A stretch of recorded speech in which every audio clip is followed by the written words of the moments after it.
Little Wednesday afternoon day baseball at Coors Field as the folks make their way inside. The Rockies and Cardinals wrapping up their three-game set and their season series. Rockies looking to get one here against St. Louis as they drop the first two. And we welcome you upstairs. Happy Wednesday to everybody with my partner Jeff Hewson. I'm Drew Goodman. Looking forward to today's ball game with German Marquez making his first major league start. This is a young man that came from Tampa in the offseason in the Corey Dickerson trade, and all he did in Double-A was tear it up. And become the Eastern League Pitcher of the Year. I think that is the thing that's carrying him forward right now, because you got a couple of young guys going after it today. Luke Weaver, just 23 years of age, a former first-round pick for the St. Louis Cardinals, had an up and down year in his last one against San Francisco. But Marquez, I'm really looking forward to watching this guy pitch right now, because you hear so much about somebody. He's only 21 years, 212 days old. So he's acquired in the trade along with Jake McGee, but we know a lot about him because we saw him in spring training. We've heard about all the highlights, all the clips. We've even gotten brief glimpses of it here as he's come out of the bullpen. 5 1/3 innings, had a few strikeouts here, but today's going to be the real test, because now he has an opportunity to really start something and build something towards the future, and I think it's going to be a bright future.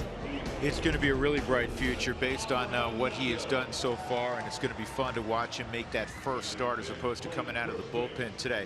These are big games, obviously, for St. Louis. It's not lost upon with Walt Weiss and the Rockies. The Cardinals begin the day in a three-way tie at 80 and 71 for 2 spots in the wild card chase in the National League. The Mets and the Giants with them. Well, and I think that's why it's important for Walt to run out his regular guys right now, because you still owe it to baseball to play those guys against these teams that are fighting for a wild card. Yep.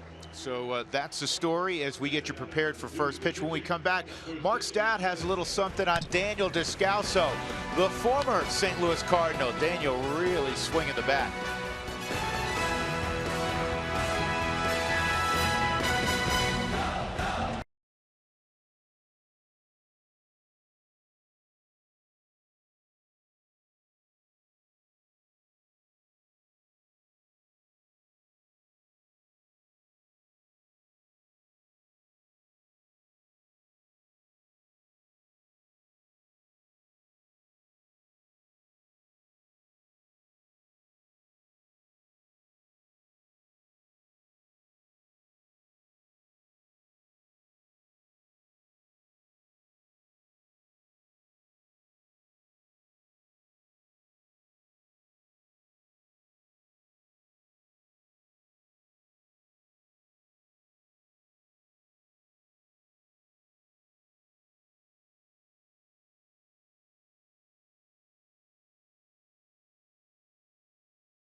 Rockies and the Redbirds finishing up a series. Interesting, Frankie Galasso from the cast of Jersey Boys just sang the national anthem.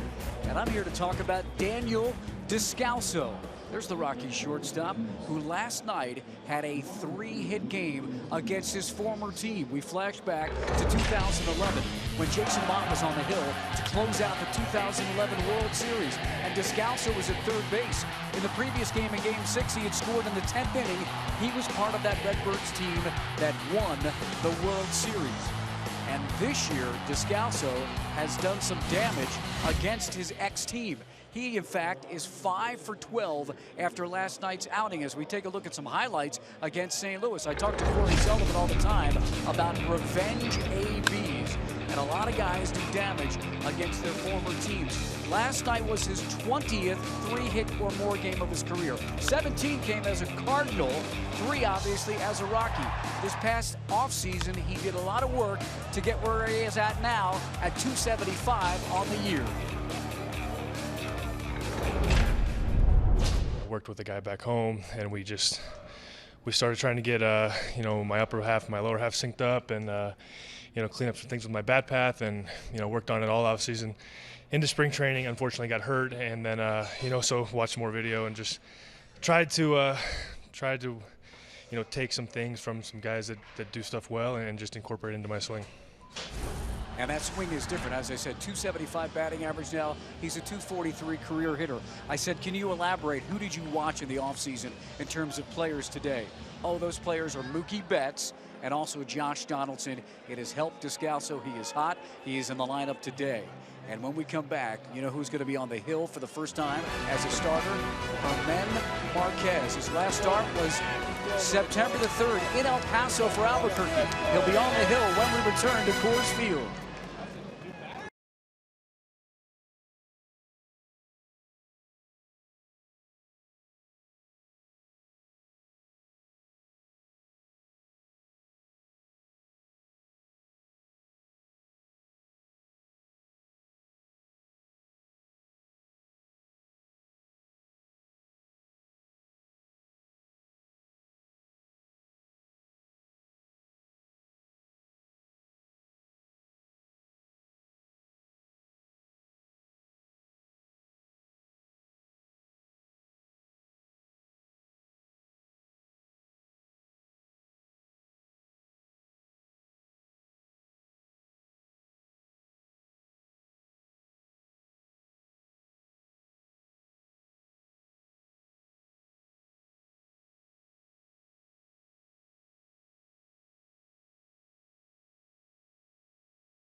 Day in Lodo, the Rockies and Cardinals wrapping things up. After the ball game, the Rockies will head west, final road trip of the year. That'll take them from Los Angeles to San Francisco and then back home for 3 more to conclude the 2016 season. That will come next weekend against the Milwaukee Brewers. This is entertaining. The national anthem was played about 7 minutes ago, folks, and Carlos Estevez and Carlos Martinez are still standing at attention, and their teammates now helping them out. Carlos had a Red Bull, Estevez had a Red Bull brought out to him a few moments ago. Look at this, the shoe shine. Is it? It's also Carlos Martinez's birthday today. Also, and this was a few minutes ago. This is now live. It is a standoff. Well, they because have out on the probably mound, another 20 seconds. That's it before security's going to escort them to their respective dugouts. Herman Marquez is warming up. Oh, now Yachty brought it. Yeah, you cannot stand there. Yeah, you're gonna you can't stand there. And if he brought him a helmet, he should have brought one with the other ear flap, so it's closed off the home. Yachty may not be done. He may be bringing the rest of his catcher's gear out for him. Well, kids at heart, right? That's right. It is a young man's game.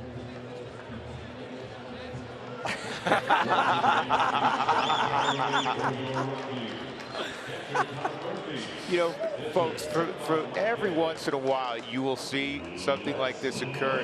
It usually lasts for another 45 seconds After the national anthem. Yes.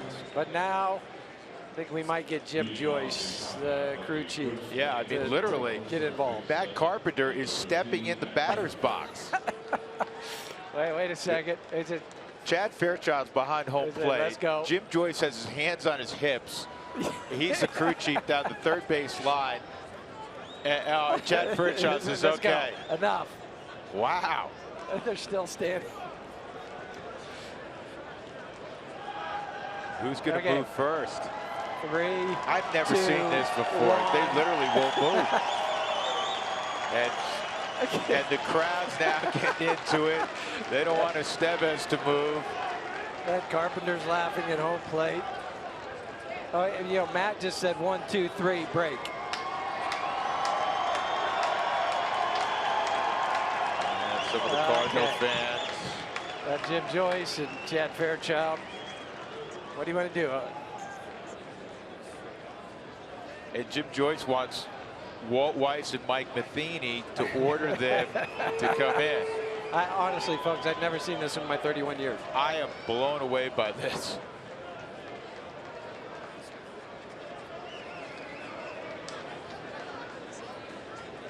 Why don't they just do paper, rock, scissors?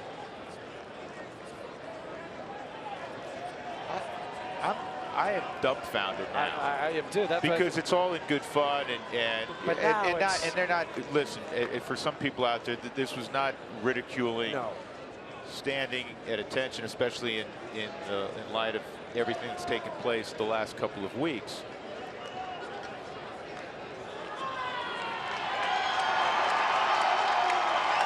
And so now they're both coming off. Martinez is trying to claim victory. We will play baseball.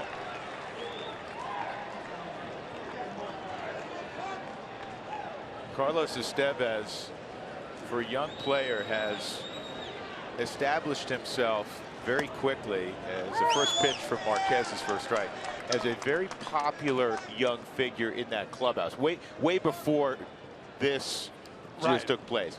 He is really well liked by the veterans and the young players because of his respect and his demeanor and his work ethic. All of the above, and that's why guys really rally behind him. I mean, even when things were going bad for Carlos, he never lost his sense of humor, never lost his drive or his focus.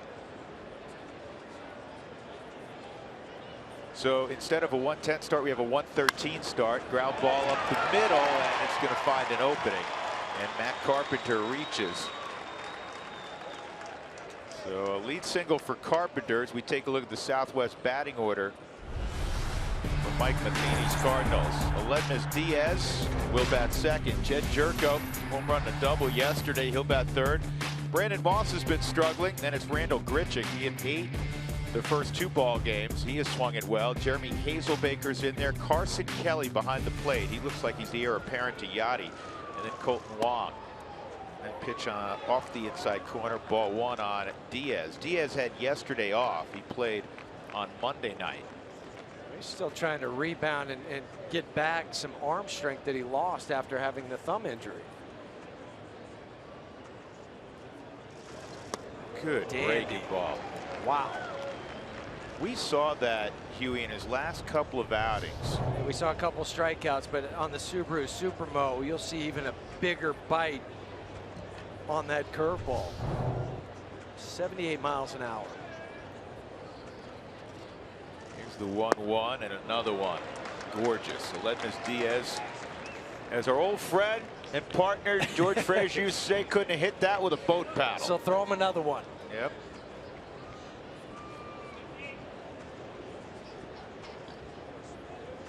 Tom called for it. Tom Murphy behind the plate. It's chopped foul. That's smart. That's smart on Tom's part. And part of the thing I find with young catchers is reading swings. Do they see what's going on? Because so much is called for them in high school and college. Now, not in pro ball, but learning to read swings is tough. Ooh. And then you get 95 under the chin. That'll keep you from looking outside the. Huey, you've been that guy against lefties. You end up start leaning out over You the have plate. to. You start diving. And then they stand you up like an ironing board straight up. And that was, you could have predicted that the curveball was going to come behind it. Aledmys Diaz, no chance. 1 out. Well, 3 curveballs that he just swung through. 2 of them we've seen on the Subaru Supermo. And what a nice start for Marquez. Huey, we saw a guy who has, over the last 7-8 years, one of the best curveballs in the game, and Adam Wainwright spin some dandies last night. We've seen in his last outing, Jeff Hoffman really spin the ball well, and by scouting reports throughout his minor league career, it's a 65-70 curveball.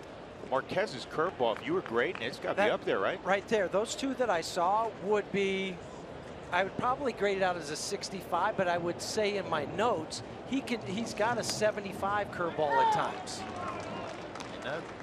And everything you hear about Marquez is consistent strike thrower who's mid to upper 90s when he wants to be. And doesn't like walking guys. That's not his motive. He's attack, attack, attack.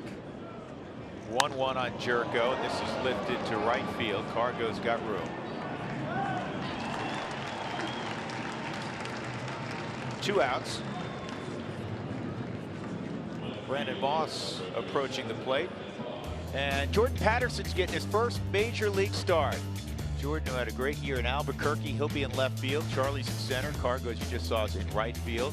Tommy Murphy's doing the catching. It's Arenado, Descalso, LeMahieu, and Parra in the infield. German Marquez. What'd you say, Huey? 21 years, 200 and some odd days? 212 days. Well, happy birthday then. He's the 3rd youngest Rockies to make his first major league start. Not debut, start. 1-0 on Moss. Murphy keeps it around 2-0. Cardinals won last night 10-5 behind a 14-hit attack. The thing for the Cardinals last night, just watching that game, you could tell once they got the Rockies down, they just kept the foot on the gas. They kept going. There was no let up. That's off the plate. 3-0. Marquez will regroup. You got to be careful with the 3-0 swing. We saw it with Jed Jerko last night. Might happen here with Brandon Moss. He was taking 3-1. Marquez in the Eastern League struck out 126, walked only 33. Basically a 4-to-1 ratio. That's awesome. And the minute I say that, he loses Brandon Moss. So Carpenter will go to second, and that'll bring up Randall Grichuk. And here's some more of the resume on German Marquez. 9-6. The 2.85 ERA. In Albuquerque, went 2-0. And it was almost a 5-to-1 strikeout to walk ratio in that offensive league, the Pacific Coast League. So it tells me he wasn't intimidated moving up from AA to AAA. I was talking to Rolando Fernandez yesterday, who's Vice President of International Scouting for the Rockies. There's a breaking ball for a strike, and Orlando is with the club at different times during the year, and he's with the Rockies right now. And he said with young pitchers especially, he goes, I don't pay attention that closely to ERA. There's Orlando. What he looks at, there's a ground ball to Nolan. He'll go the short way. Good start from Marquez. He looks at walks. He wants to know, are they pounding the strike zone early in their career? Are for they a young aggressive? Yeah, that's what he's looking at for a young pitcher. Good job by Marquez.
Hitter in the National League, Charlie Blackmon.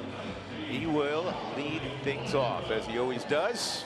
On base percentage at .380. He scored 106 runs this year. How about that? Here's the Southwest batting order for Walt this afternoon.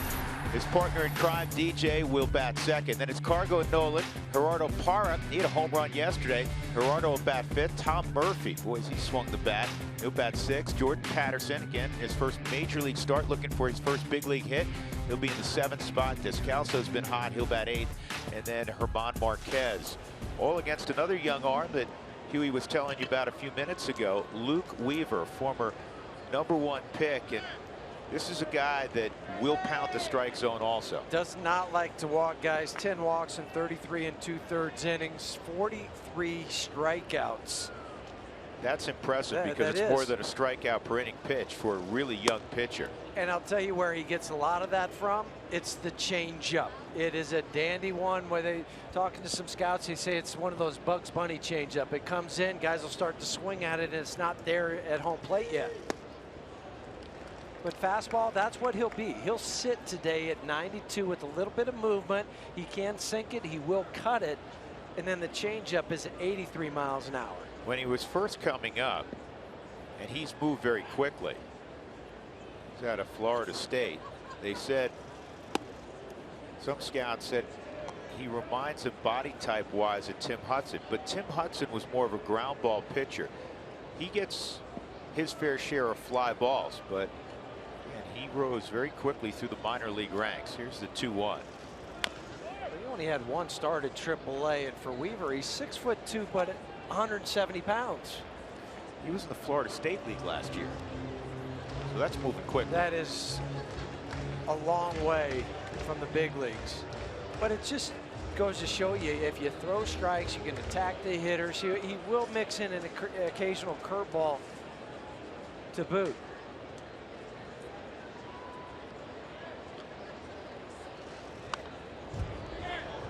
He added a and you can tell tick right on now the fastball. He's not afraid to throw inside because he's throwing 2 pitches this at bat to Charlie in. He's the #4 prospect in the St. Louis Cardinal organization, at least at the start of the year, according to Baseball America.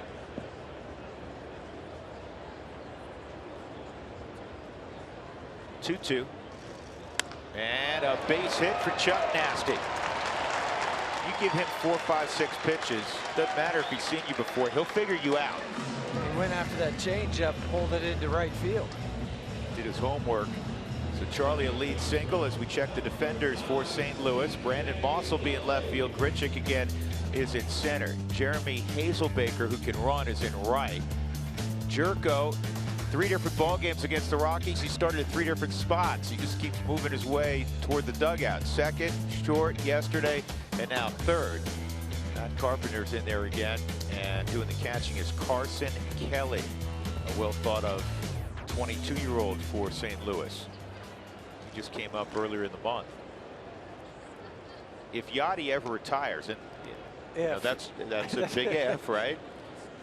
I think Carson Kelly is going to be the everyday guy. That's what they hope. It's a converted third baseman. And he's just 22 years of age. And there is a miscue that the Rockies will take advantage of. Charlie's going to move on to third. Eric Young coached him up. He hesitated for a moment, but St. Louis had trouble picking up the baseball down the right field line. So an error on Weaver, and it's a 2-base error. He just buries this one in the dirt. Now, hard play for a first baseman when you know you have the runner diving back. It's a low throw, but it wasn't that far off the mark. It looked like Matt Carpenter should have been able to pick that, but Charlie hustling all the way over to third base, picking up EY, and now it's an easy chance now to put an early run on the board. So again, Eric Young is coaching third base for another day. Stu Cole is fine. Happy to report that, but as DJ fouls this off, when he got hit in the head yesterday in an absolute flukish deal during batting practice, there's Stu. He's on the bench.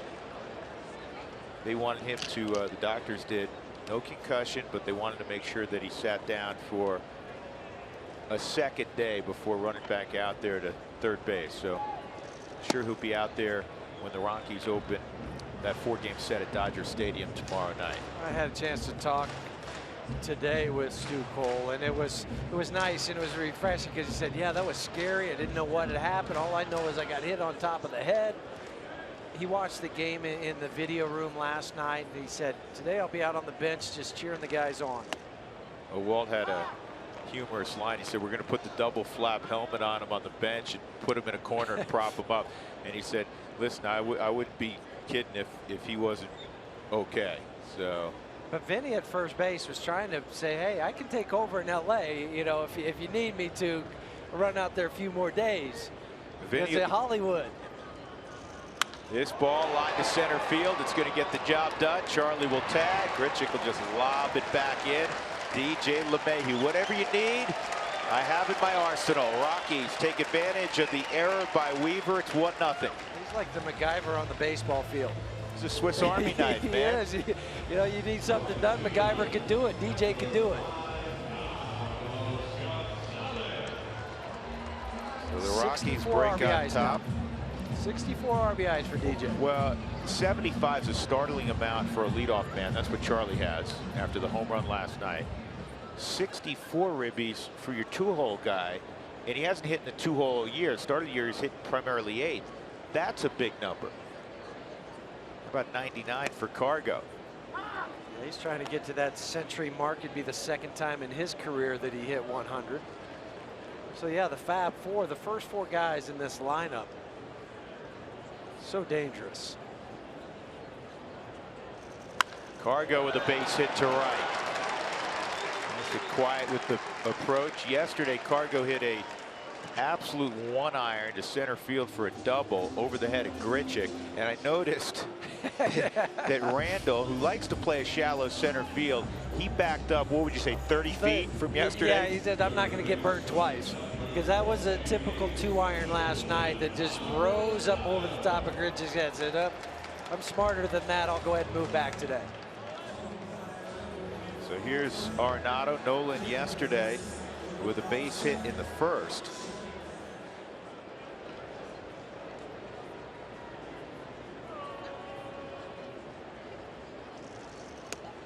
Nolan ended up 1 for 4. He takes a strike. First curveball today. for Weaver because 2 base hits, both changeups. Now does he lose the confidence to throw it as often? I think he still has to throw it, but does he lose the confidence? That's my go-to pitch. Well, if you just have to live with the #1, typically against this lineup, it's going to be a long day. This is a terrific fastball hitting team.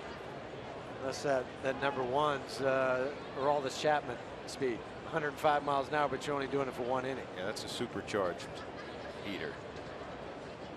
2 strikes on Arenado.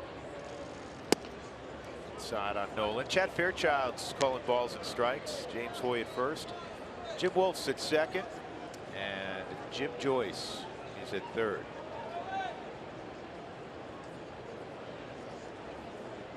One out, a run in. Carr goes at first. And Nolan with a line shot to center field. The Rockies are seeing Luke Weaver pretty well. And for Nolan, he really had to go down and get this ball. And that's the fun thing about when you're seeing a pitch and you have to understand what you have to do. See how he had to lower the upper half to get down to this baseball right there? That's how you attack it. If you stay too upright, you're going to end up topping that ball. But he really drops the upper half to get down onto the same plane as that baseball.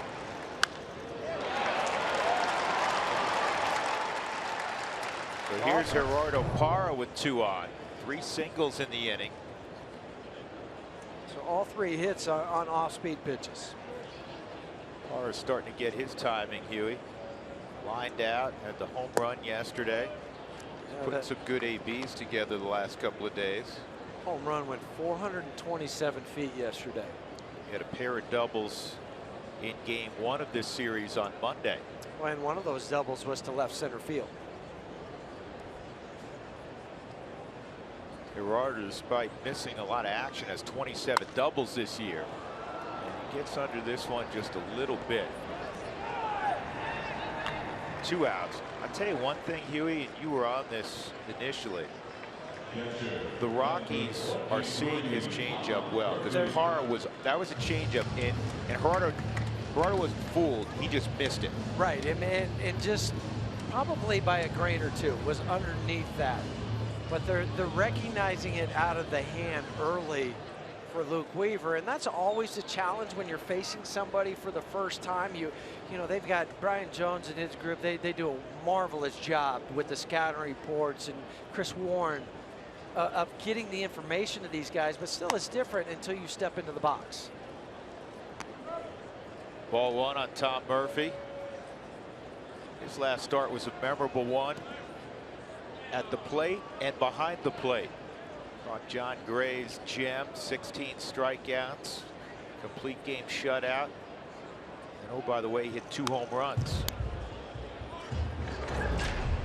It's always fun when you have your multi-home run game. First one off of Edwin Jackson in the tunnel down the left field line. But this is the one that's impressive to me, going the opposite way over the big fence into the bullpen of the Padres. Yeah, that's pure baseball mechanics to hit it that far that way. Called strike on the corner, 1-2. Did clip the outside of the Subaru strike zone. Murphy is some kind of strong. He slugged .647 in AAA this year, hit 19 home runs. Batted .327 there. He can hit. He got fooled there, foul tip, and it's held. Rockies come up with a run. They had 3 hits in the inning, 2 are left. 1-0 as we go to the second.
the second inning with a 1-0 lead. He, of course, came over in the Corey Dickerson trade. So the first time Walt White saw him was in spring training, and he told us what impressed him at that point for this pitcher. Anything that jumps out at you, it's easy velocity. It's very easy, upper 90s. There's not a lot of effort. So he's got great finish. He's got a good breaking ball. Change up, work in progress right now, but it's coming. And for a 21-year-old kid, very, very impressive. You guys have already mentioned that, the young age for Marquez, and we'll see his arsenal here today, the first time as a starter in the big leagues. You know, one of the other things you look at, Mark, and I know Jeff does from his days as an instructor in the Cubs organization, you look for poise, and this kid's poise is way beyond his years. You can't see by body language or facial expression, you know, what kind of day he's having, and that's hard to do as a young player, because everything young, when you're young, you're used to having success. So if there is any sort of failure, sometimes you don't know how to handle it. But for Marquez, you see him out standing on the mound, you would think he's got 5, 6, 7 years in the big leagues already. Here's the 1-2 on Hazelbaker, and this is fair. And Hazelbaker, who has really good speed, will get the second easily. Wasn't hit hard, but it was hitting the right spot. Well, the reason that Germán Marquez is in Denver was the trade of Corey Dickerson, and though it was played up as it was Corey Dickerson for Jake McGee, and Jake McGee coming off 3 or 4 really, really good years as a setup man in Tampa, it was a must for the Rockies to receive Marquez as well in return, and it's what each of the players has done this year. Dickerson hasn't hit for average, but Corey's hit the ball out of the ballpark 21 times. He's got a slew of doubles as well. Anytime you can get a young arm, a young power arm, to make sure that you stock your roster, that's always a plus. Daniels got it, and Carson Kelly is retired. Moving to third is Hazelbaker. Now with Colton Wong up, I think the Rockies play this. I would play it in. Game. I would play it in to put a little more pressure on Colton Wong because he's hitting 8th. You have the pitcher on deck in Luke Weaver. I'm not going to just give him a free one. I'm going to make him earn it. And Wong's been scuffling a little bit. 3 for his last 25. He lifts it to Cargo. Cargo's going to be able to get behind this. Hazelbaker can run. Here's the throw to the plate. Not quite in time. And that'll tie up the baseball game. So a couple of sac flies, one for the Rockies and one for the Cardinals now, and it's 1-1 in the second. 23rd RBI for Colton Wong. You also see some of the speed, as you referenced, Drew, of Hazelbaker. Long strider. He gets back and tags up immediately. Cargo comes up. We worked behind the ball, but that second hop, it took 2 hops to get to the plate. Everything's good right here on the Subaru Supermo. Catch it, and then the crow hop transfer, but not quite enough distance, so it's just a 1 hop going to the plate. Hazelbaker stole a slew of bases in the minor leagues. Luke Weaver at the plate, and that misses, so it's 2-0. Can't sleep on these Cardinal pitchers, especially Adam Wainwright. Well, they have 6 RBIs in this series with the 2 of Martinez on Monday night. Yep, he had the double against Tyler Anderson. That drove into Wainwright, drove in 4 yesterday, 3-1. And Wainwright with 18 RBIs. That's the most RBIs. Think about that. The starting pitcher's got 18 ribbies. That's the most RBIs. And there's a base hit. The last Cardinal pitcher to have more RBIs than the 18 for Wainwright was a fellow by the name of Bob Gibson. Well, last night for Adam Wainwright, Here's the first double into left center field, driving in 2 runs. And then just for good measure, gets a little broken bat blooper over the head of DJ, driving in 2 more. And the next closest guy would be Jeff Samardzija, who has 9 RBIs. Well, Wainwright, 2 of his 18 came as a pinch hitter. There's going all Madison Bumgarner on it too. Yeah, so that's why they show in this graphic 16 as a pitcher. The other 2. Mike Matheny tapped him on the shoulder, says, "You go ahead." Good pickup, 1-1 on Matt Carpenter. He hit an 0-2 pitch up the middle. Didn't hit it real hard. He just hit it in the right spot, leading off the ball game. That's good bat control. This guy's a good hitter. Period. End of subject. Matt Carpenter is an elite hitter.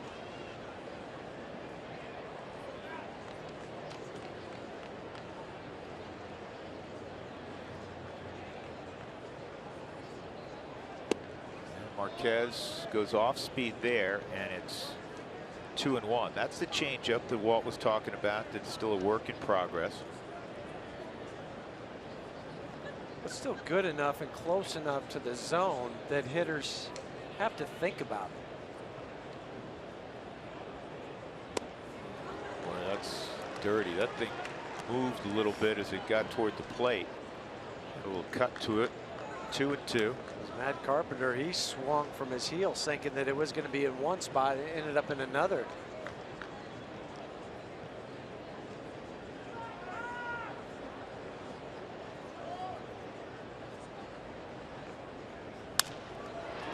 This is a bloop that'll be caught out there in left field by Jordan Patterson.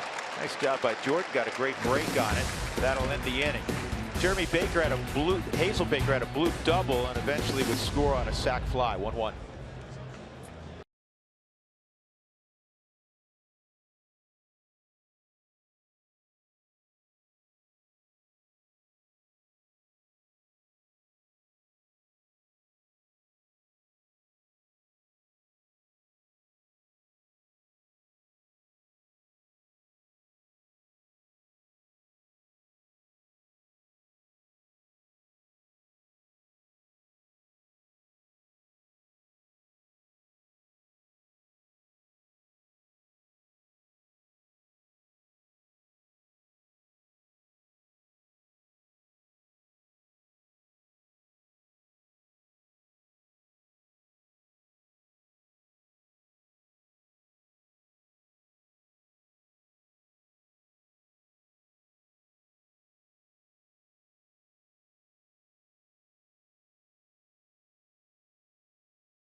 Colorado Rockies baseball on Root Sports is brought to you by Subaru. Love, it's what makes a Subaru a Subaru.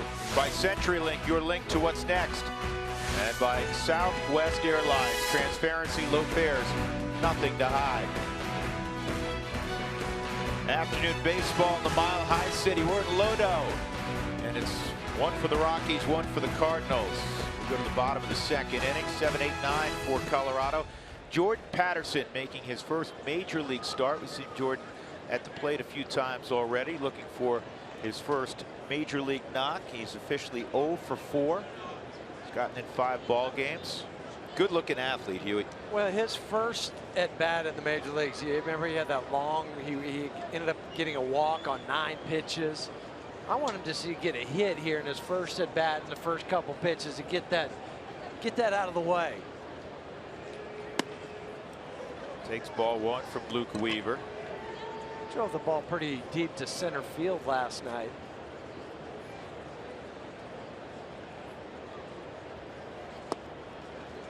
It's a strike, 1-1. Hit 291 in Albuquerque this year. 24 doubles, 7 triples, 14 home runs. He also can run a little bit. He stole 10 bases. And there it is. That's his first major league knock. Right on cue, Jeff. Get him that baseball. Hey. Congratulations, Jordan Patterson. Welcome to the club, young man. Vinny It's a special Castilla. club. Yeah, Vinny Castilla already calling for the baseball. Luke Weaver doesn't know that quite yet, and now they get his attention.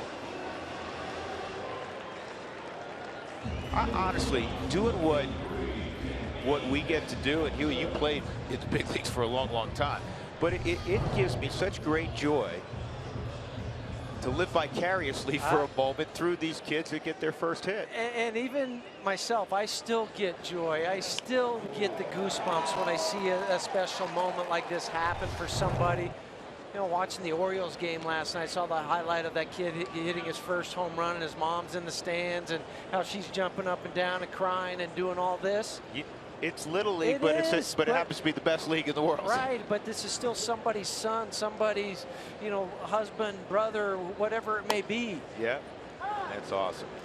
That's awesome, and I'm with you. I'm so happy that it happened in his first at bat. It's not like he had many at bats. He had only 4, but you're stretched over a number of games. You don't want him to start thinking about it. No, you don't want to say, "Whoa, you know, how many more starts am I going to get? How many more opportunities?"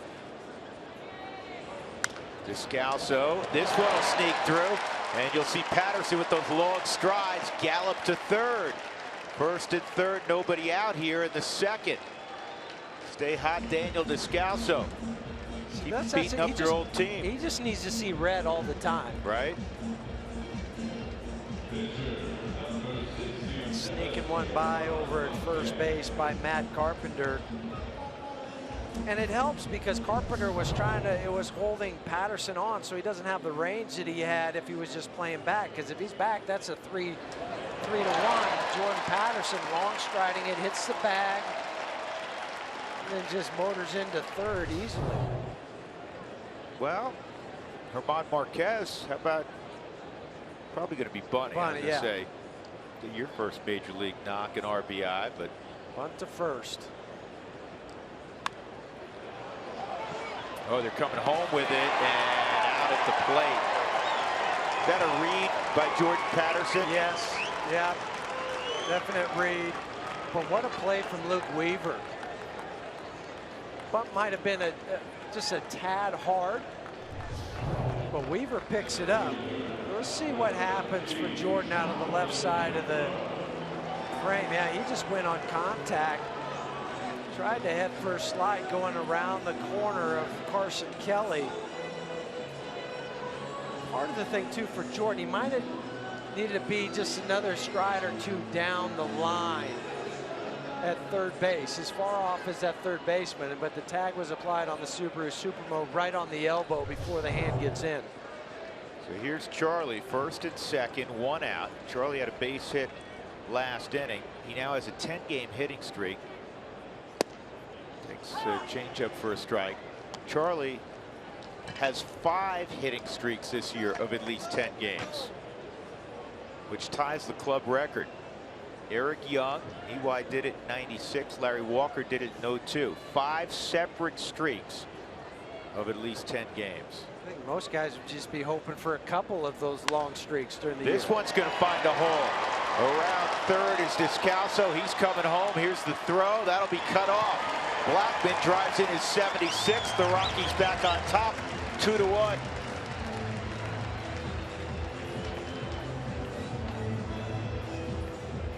Last night he broke EY's record that he had set in 1996. And now he just keeps adding to the total. This time it's a fastball running away from him. More out in front of this one on the Subaru Supermo. Another ball pulled between first and second. That's not a real good throw from Hazelbaker in right field. DJ drove in the first run with a drive to center field, a sac fly. He takes ball 1. DJ is the leading hitter in the National League. At 349.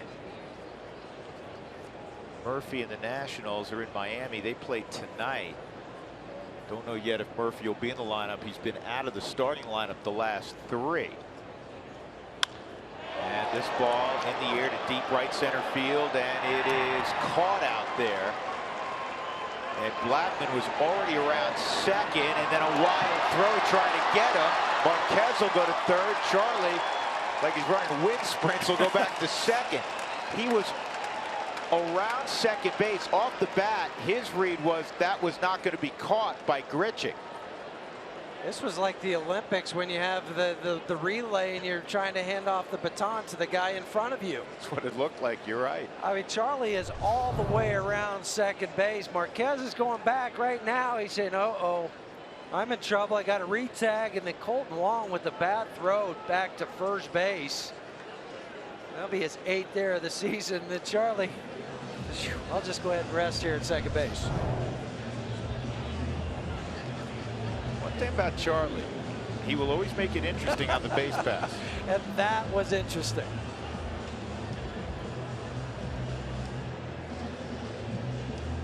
He's over there chatting it up with EY and Marquez. Charlie is at third. Charlie, got to go back to second. Second error for St. Louis today. In their last game in which they were playing behind Luke Weaver, he gave up 6 unearned runs in the second inning after a Yadier Molina error. And now Carr goes up with 2 in scoring position. That was a bunt play that Yadi threw the ball into center field. Then the wheels fell off for Weaver. Cargo lined a base hit to right. His first time. Stayed off that.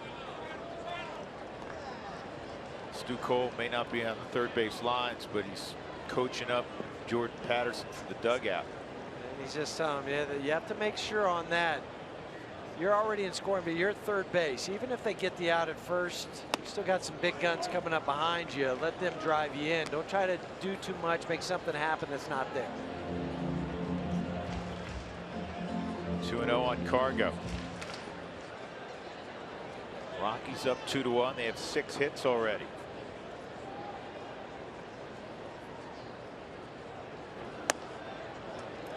He went changeup.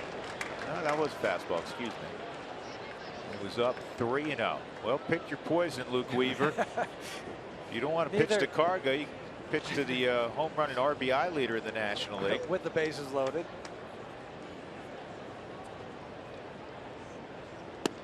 And that's what he's going to end up doing. The bases are full for Nolan Arenado. Single to center last inning.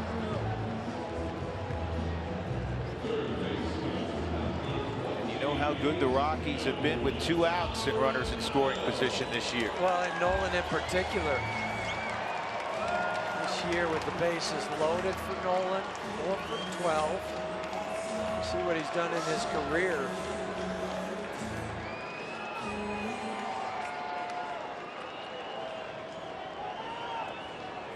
Marquez, Blackman, and Cargo all aboard. Here we go. This ball hit to deep left field, way back. Take a good look. You won't see it for long. Grand slam, Nolan Arenado. Just like that.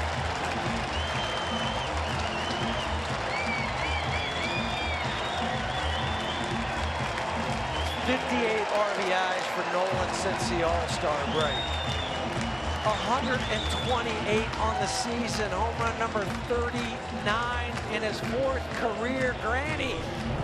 A lot of numbers to digest.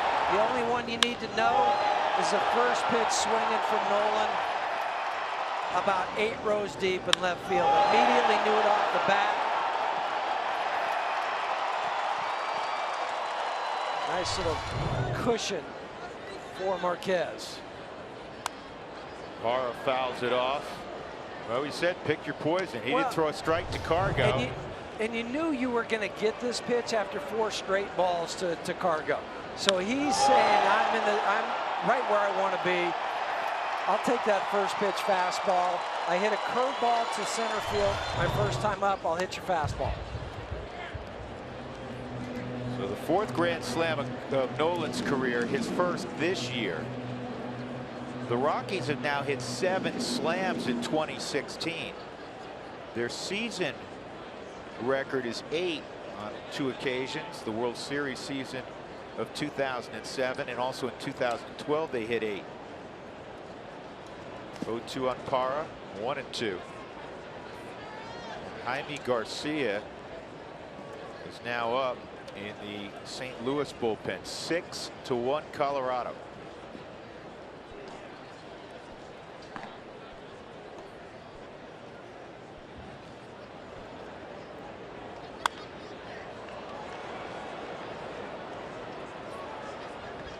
Brandon Moss makes the catch that ends the inning, but damage done, plenty of it. 5 runs in the 2nd for the Rockies. Nolan Arenado, 39 home runs, 128 ribbies.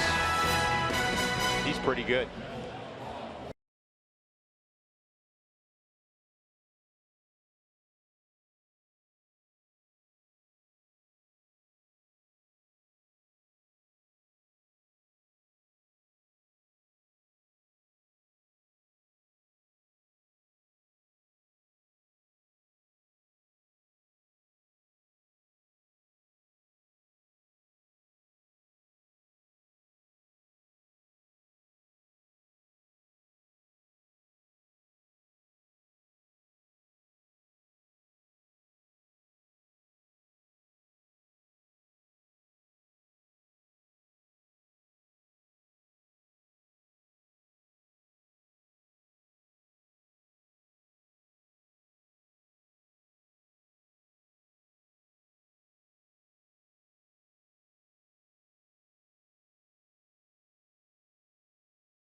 Six to 1, the Rockies leading as we go to the top of the 3rd, and this next read is apropos because the Rockies are a run away from tacos.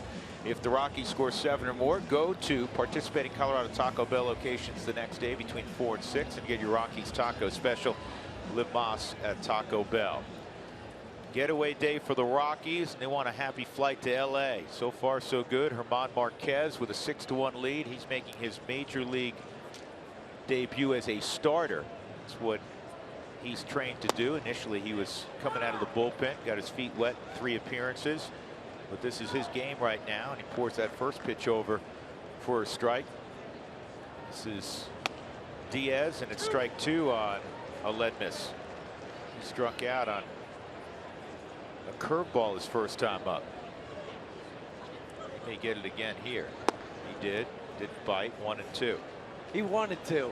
He was so close.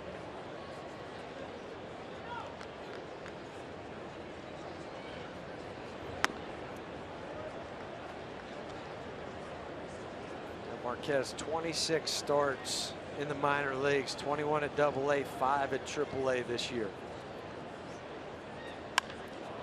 This ball is in the air to deep left field. Patterson going back near the wall, and it is foul.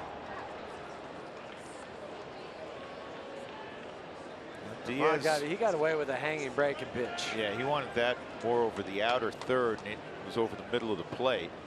Diaz is starting to get a little bit of a feel for the spin on it. Diaz with 16 home runs.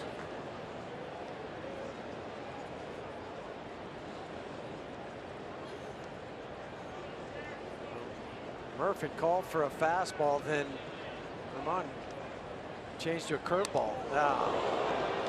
Doggone it.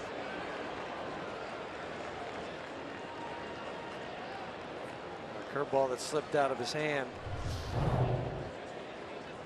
See it right out of the hand on the Subaru. Supermo catches Diaz on that left elbow, guarded by the padding. So that'll bring up Jed Jerko. He hit a fly ball to right.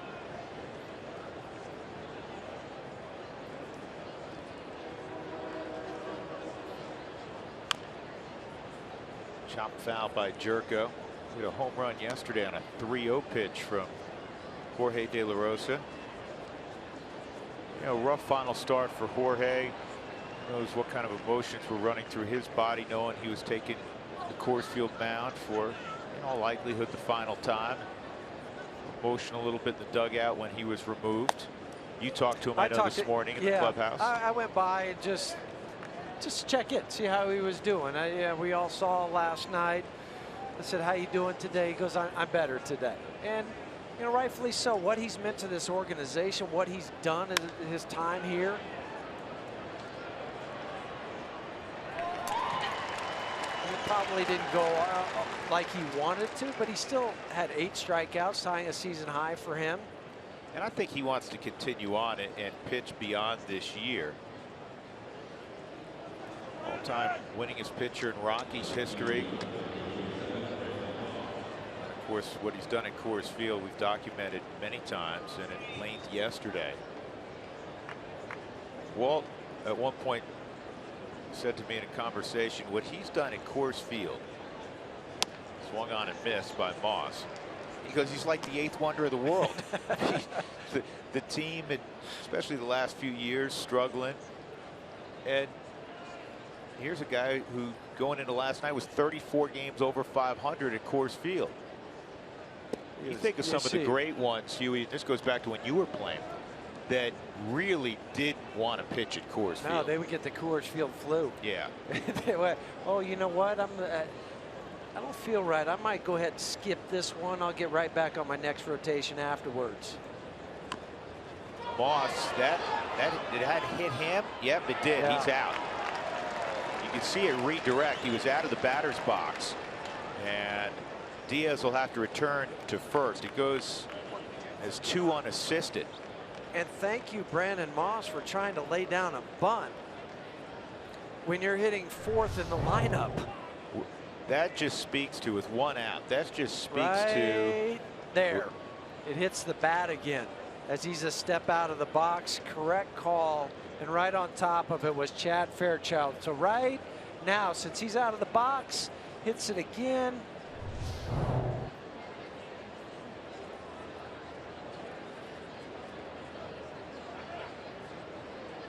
Mike Matheny, a guy you know well. You guys played together in Milwaukee, right? Yeah, 1997.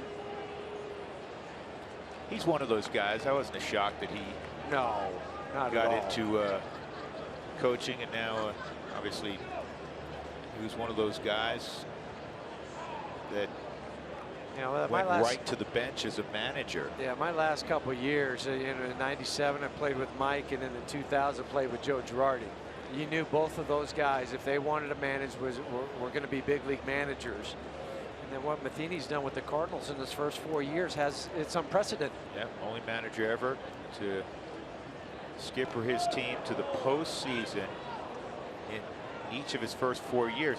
Gerardo, he wants Brian Jones underneath to take a look at this, because he thinks that Diaz had lost contact with the bag for a moment while the glove was being applied to the leg. And did he step on the glove then? I think that's what Gerardo is saying. So he's safe right now, but then as he comes up, let's see if the foot comes up. Can't tell there. Still on, still on.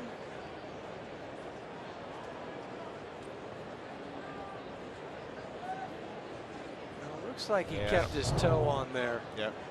No review, no challenge. Grichuk at the plate. Swung on and missed.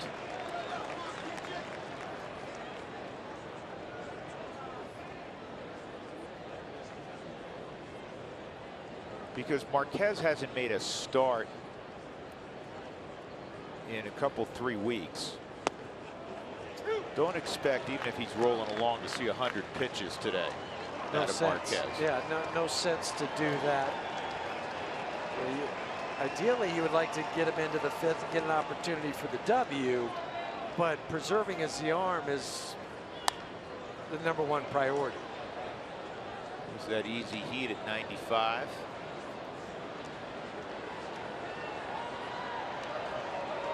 Two outs. Diaz at first.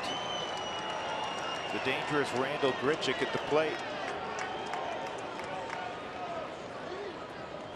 Got him. Beautiful slider. Hard curveball. However you want to describe it, it was unhittable to Randall Grichuk. Rockies leading 6-1, middle of 3 at Coors Field.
This is Alice Smallwood and her son Bob. Alice is turning 100 today.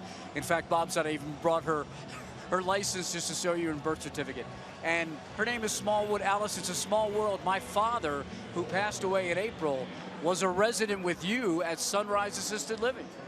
Really? Yeah, so we have a connection. We certainly do, and that is great. And it's great to see you out here at Coors Field enjoying your 100th birthday. Bob's wearing his purple. Thank you so much. And we wish you a happy birthday from everybody from the Rockies. And if you have a birthday soon, I hope you have a happy, happy one. I've got one in about a month.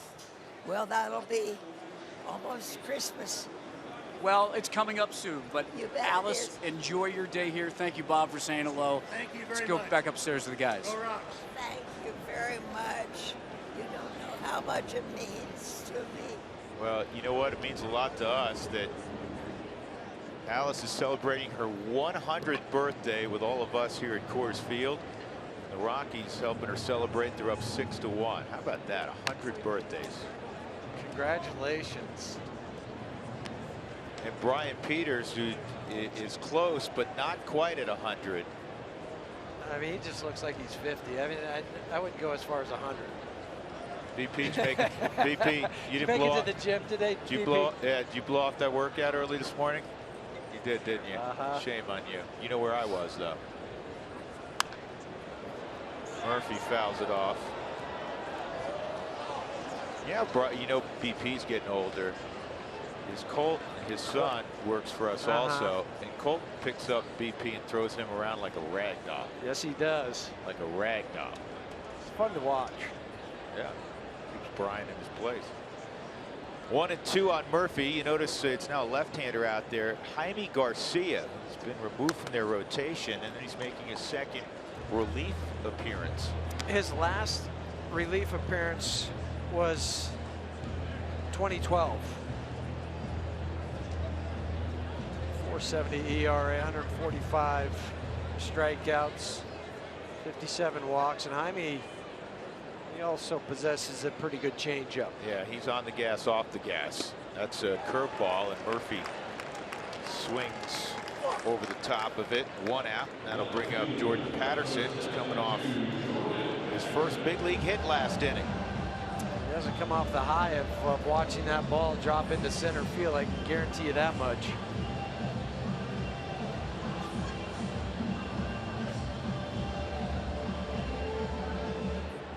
Rockies ran off a good young pitcher in Luke Weaver. 6 runs on 7 hits in 2 innings. All the runs were earned. And he hadn't allowed more than 3 earned runs in his previous 7 starts. So they doubled that up today with the 6 earnies. 2 outs. So the Rockies this year have 9 different players who got their first big league hit. That's tied with the Pirates for the most in baseball.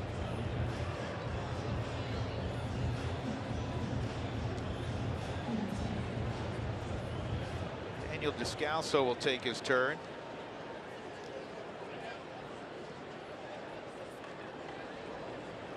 Descalso a base hit and a run scored in the second, which the Rockies scored 5 times.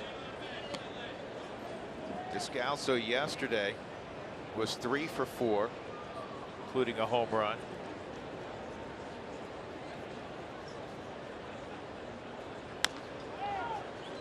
That's a fair ball.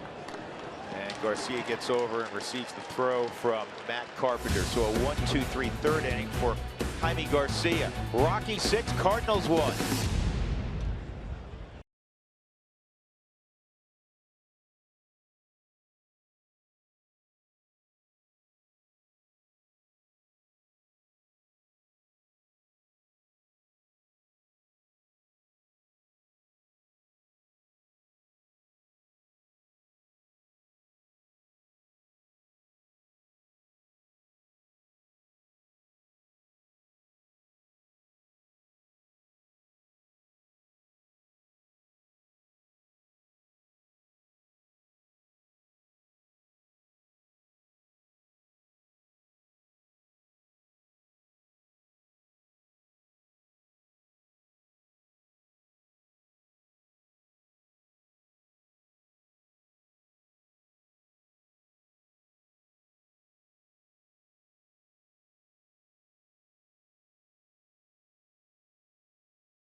Cardinals 1, top of the 4th inning. Here's our Quicken Loans Rocket Arms. Youngest pitchers for the Rockies to ever make a start. Jamie Wright holds that distinction. The big handsome made his first start in 21 years, 192 days. Then Franklin Morales. And next up, German Marquez today, again, at 21 years and 212 days. Jolie Chassin, also at 21, made his major league debut as a first start. The big handsome. The big handsome. The big handsome just retired at the end of last year. 17 years in the big leagues, I think it was, for Jamie Wright. And if you remember too, the last 10, 11, maybe even 12 years, he had to go each and every year to earn a spot. Who nicknamed him originally the big handsome? I don't know. Well, I mean, he's a good-looking kid. He's 6'5". Throw a baseball through a brick wall. With sink. That big sinker. This is Jaime Garcia. Or excuse me, this is Jeremy Hazelbaker. I'm looking at the wrong note here. Let me get back to my lineup, Huey. 2-0 on Hazel Baker. Who had a base hit in the first. He did. He doubled. His first at bat. A little bloop down the left field line that was fair by inches. And this is a broken bat. That's when you know your stuff's good. When a 2-0 pitch breaks a bat. On the pull side. Because 2-0, I'm trying to get the barrel out, the head out, pull one into the seats.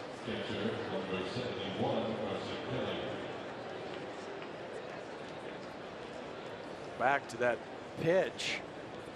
2-0. Just a little run inside on the Subaru Supermo right off the trademark. And strike one on Carson Kelly. Carson Kelly, drafted out of a Portland, Oregon high school. Two-time player of the year in the state of Oregon. He was going to go to the University of Oregon, but he was a first-round pick, so he opted for the money. You can understand that. Now at 22, he's in the big leagues. His little brother, Parker, was drafted out of high school, not nearly as high. Look out. Not nearly as high. He decided to sign with the University of Oregon, so he's playing there. Second time that pitch has gotten away from Marquez with one out. Kelly goes to first. And this was a fastball. The other one to Diaz was a curveball. Just ran away.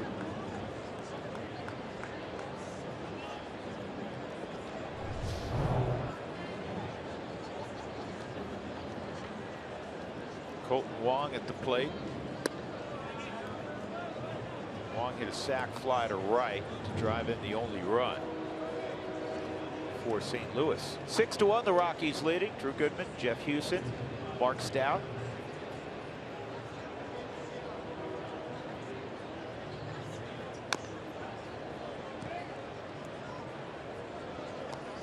Cardinals in a three-way tie in that wild card chase with the Mets and the Giants. Got home last night. I know you did the same thing. Watched the last inning or two of the Giants Dodger game. I just wanted to see if there's going to be any more fireworks.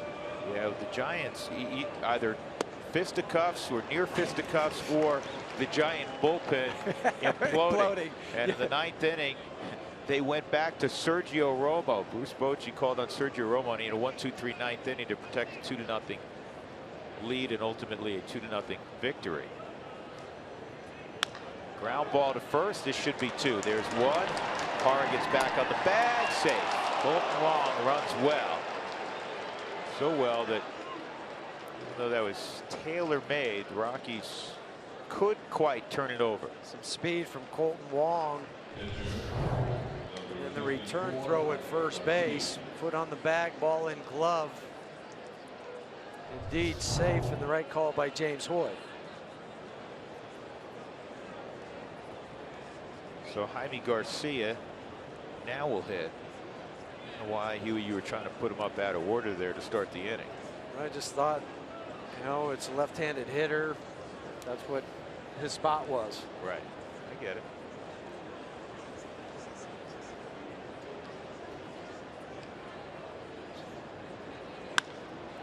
Garcia hits it to Patterson, and that will end the inning. Now the solid frame for German Marquez. Middle of four, Rockies up 6-1 on the Cardinals.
Greater coverage of baseball brought to you by T-Mobile. And we take a look at the division races. Washington's going to win the National League East. Chicago has already won the Central.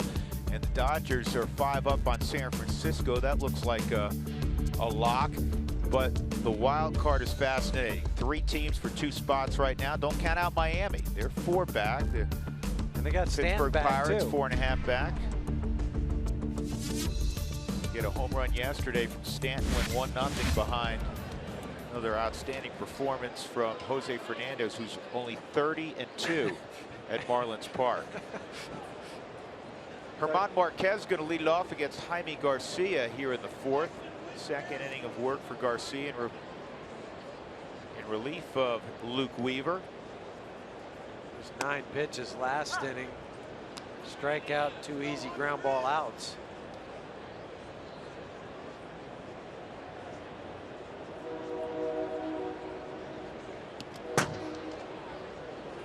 It's way inside.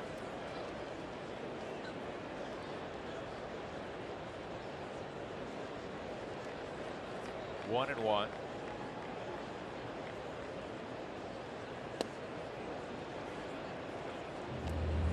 There's never been a question with Jaime Garcia as far as his stuff. He's 62-44 with the 357 in his career. It's always been about the injuries, trying to stay healthy. And gets a strikeout of Marquez. Two of the best leadoff men in baseball on display in this one. Charlie Blackmon, Matt Carpenter. Let's compare their numbers in their career when they're hitting in the top spot.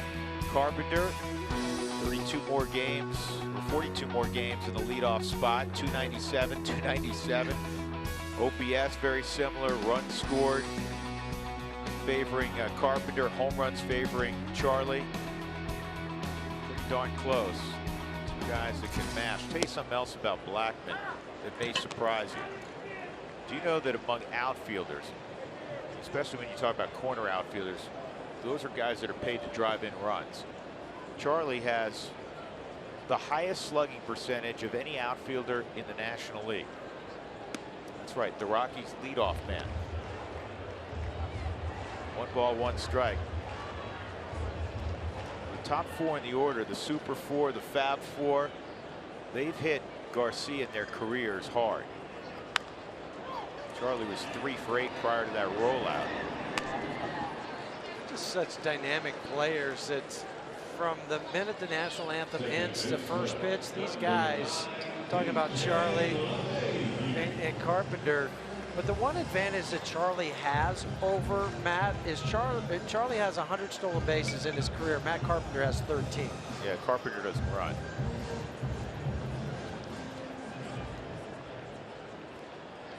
DJ's 3 for 6 against Jaime Garcia.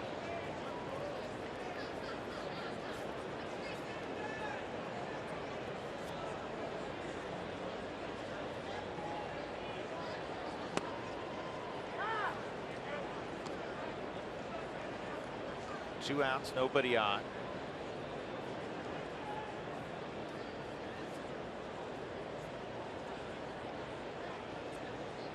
That might be the reddest glove we've seen this year from Jaime Garcia.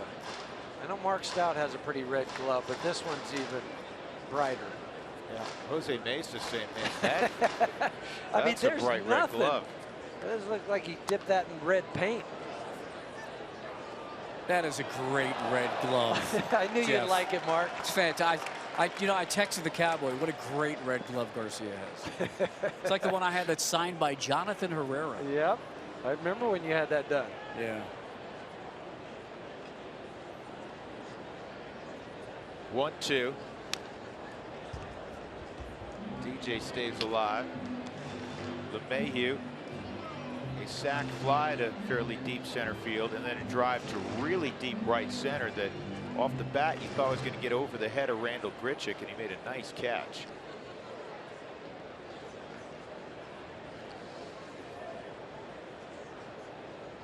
One, two. And there's a base hit.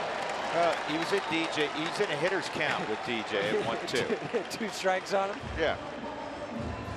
That is 37 straight games that DJ has reached it. And was hitting .413 during that time, and he stays on this one. Tried to throw a back foot curveball, drops the right knee, opens up the left side, and just pulls it in the hole. You were so accustomed to watching DJ go up the middle the other way the first 2 times today. He hit the ball to right center field, and then you make a mistake in, and he makes you pay. And now Cargo, who is 6 for 15 with a home run against Garcia. Cargo's 1 for 1 in a walk this afternoon. Didn't offer, and it's 1-0. Well, now there's only 2 streaks that are longer this year in baseball than DJ's 37. Freddie Freeman currently has reached it 39 straight. And earlier this year, Jason Worth of Washington 46 straight. 2-0. Rockies a run in the first, 5 in the second, 4 on one swing of the bat from Nolan Arenado, who's on deck. And those came with 2 outs. It was 4 on that one swing.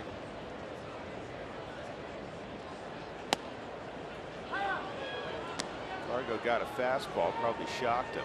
And I think where it was too, up in the zone at top of the Subaru strike zone. Looking for something down and away. Actually, where Kelly set up, I think it was supposed to be down and away. 2-2. Huey explained from a hitter standpoint, sometimes on television you'll see a pitch right in the heart of the plate or seemingly a good pitch to hit. You say, man, why didn't he swing at it? Well, chances are he was looking somewhere else. Yeah, it surprises you. You're not thinking, I'm going to get one, mid-thigh right down the middle of the plate. They're going to split it. Pitchers make mistakes, and sometimes as hitters we tend to overthink what a pitcher's going to do and where he's going. This is pulled toward the hole. Wong makes a great play. That's a fine play by Colton Wong to steal a base hit from Cargo. In the inning, DJ another knock. That's all for the Rockies. They have a 6-1 lead off to the 5th at Coors Field.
.6-1. DJ just got a hit. He's, of course, in the batting title race. That's Bill Miller, the first base coach for the Cardinals. He won the batting title in 2003 in the American League when he was with the Boston Red Sox. It came down to the final day of that season, September the 28th. He was with the Red Sox and teammate Manny Ramirez. They did not start against Tampa Bay. He did come in and go 0 for 1. Derek Jeter went 0 for 3 on the final day, and Miller won it, hitting .326, a relatively low number. So interesting that he's here. DJ got a hit, and of course Cargo's won a batting title. He made the last out, guys. Well, that 0-3 batting race in the National League was something special also. Albert Pujols in one of the closest races ever. Carpenter fouls that pitch off. Edged out Todd Helton. Now, in Todd's final at bat, had he gotten a hit, he would have won the batting title. And he was at the plate against the Padres, managed by Bruce Bochy. And the count got to 3-0. And Bochy told former Rocky and at the time Padre catcher Gary Bennett, he threw out 4 fingers, said walk him, because first base was open. And so the next pitch was the intentional walk, and Helton was upset. Rightfully so. Both teams were out of it, and Helton went down to first base. And after the game, Bruce Bochy was alerted. He did not realize what the situation was. He went across and apologized after the game. Line drive caught by Daniel Descalso. He went over and apologized to Helton. He said, if I realized how important that at bat was, there's no way I would have walked you, and profusely apologized. And Todd obviously accepted it. And you know, who knows what move. Classy move by Boch, not a surprise for those that know him. And you know, you don't know if Todd would have gotten a hit or not, but he would have had an opportunity to win that batting title that went to what, the 4th or 5th column to the right of the decimal point. Yeah, I'm not betting against Todd. I would like my chances with Todd at the plate with something on the line like that. But yeah, with those batting titles, they'll take it out as many decibels as they need to until it's the winner. Yeah. It's not, well, we're only taking it out 4 decimal points. Aledmys Diaz takes outside. It's 2-1. Diaz 0 for 1. He was hit by a curveball his last time up. That's Pujols' only batting title, which is shocking because every year it seemed like he was hitting 330 with 35 or 40 home runs. He's having another monster year for the Angels. Yeah, he doesn't hit for the average he once did, but he still hits the long ball. This is on the ground, and it'll find the middle of the diamond for a base knock. Well, you don't want to miss Fan Appreciation Day at Coors Field on Sunday, October 2nd. You can download the MLB.com ballpark app and check in to win over 100 prizes of Rockies merchandise and autographed items. And the first 15,000 fans receive a Rockies purple T-shirt. Fan Appreciation Day, Sunday, October 2nd against the Milwaukee Brewers. Here's Jerko. And he takes a strike. A good curveball, Marquez, all afternoon. Working in the 5th inning. Pitch count at 73. And he and his club ahead 6-1. Another strike. Mark the outside corner there. It's 0-2.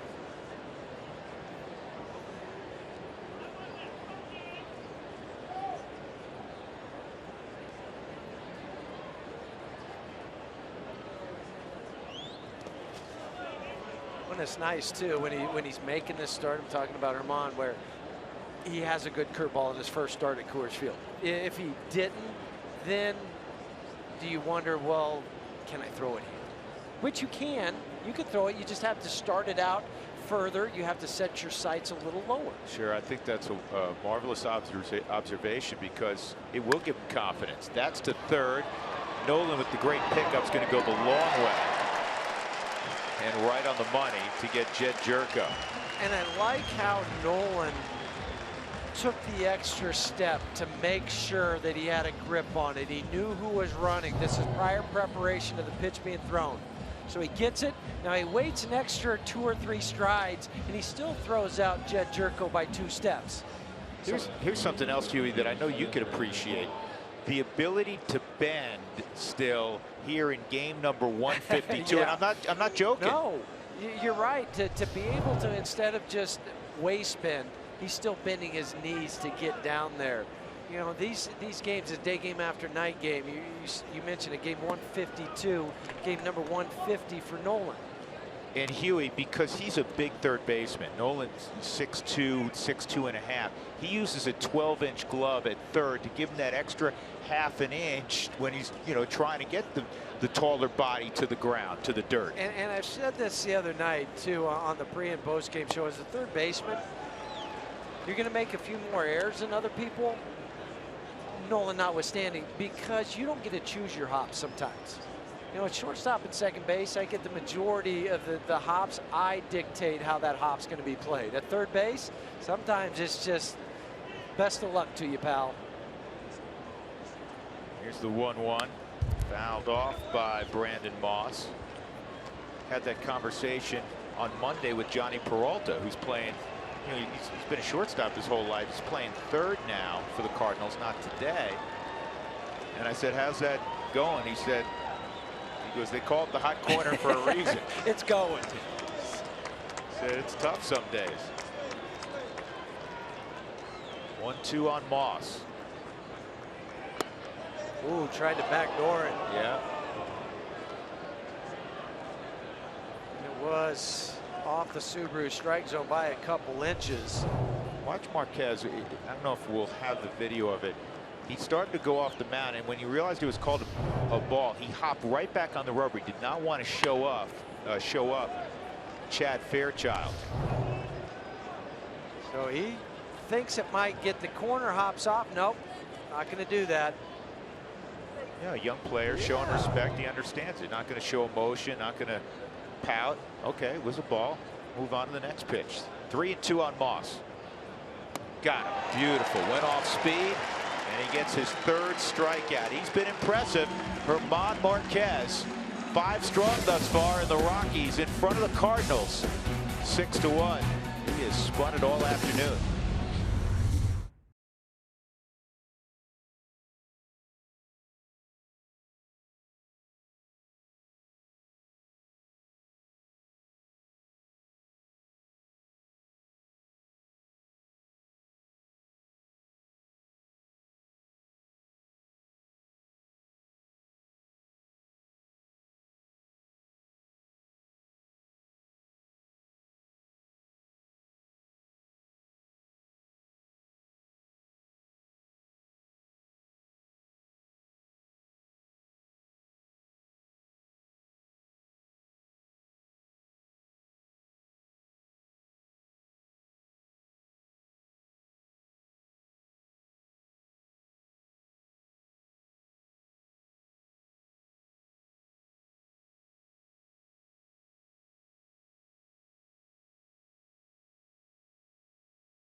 We'd like to welcome all of our Vibe broadband viewers from Torrington, Wyoming. Thank you for watching the Rockies on Root Sports, and be sure to tell us where you're watching from on Twitter at RootSports_RM.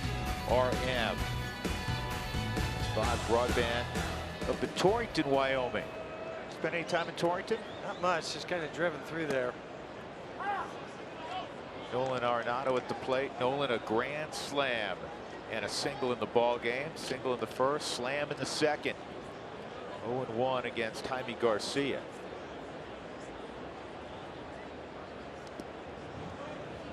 Well, a moment ago, when Marquez arrived in the dugout, you got handshakes and hugs. And he should. Absolutely. 5 very fine innings and a chance to get his first big league win. A run on 4 hits, a walk. He hit a couple batters, 3 strikeouts. 80, as you see, 82 pitches, 50 for strikes.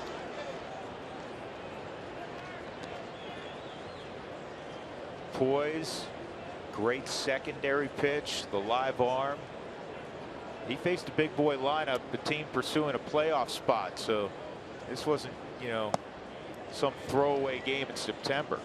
No, with some a lineup of majority of AAA guys or September call-ups, facing the Cardinals, who had already beat you twice in the series. 3-1 pounded into the ground. Jerko from third will throw out Nolan, 1 out. Next up for the Rockies, Gerardo Parra. A couple of fly balls this afternoon for Parra.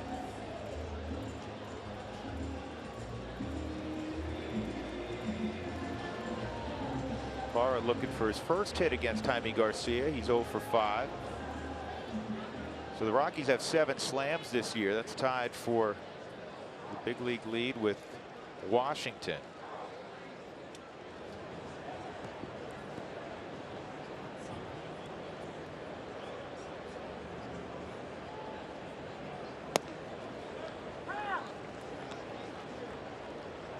Third inning of work for Garcia.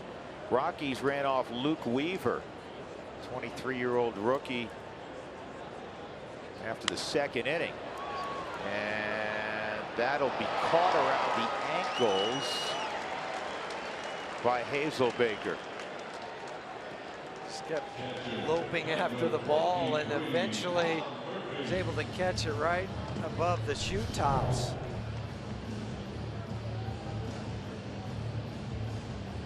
Just a little dive to finish it off on the Subaru Supermo. So Tom Murphy will come up. Tom 0 for 2, a couple of strikeouts. 1 against Weaver, 1 against Garcia.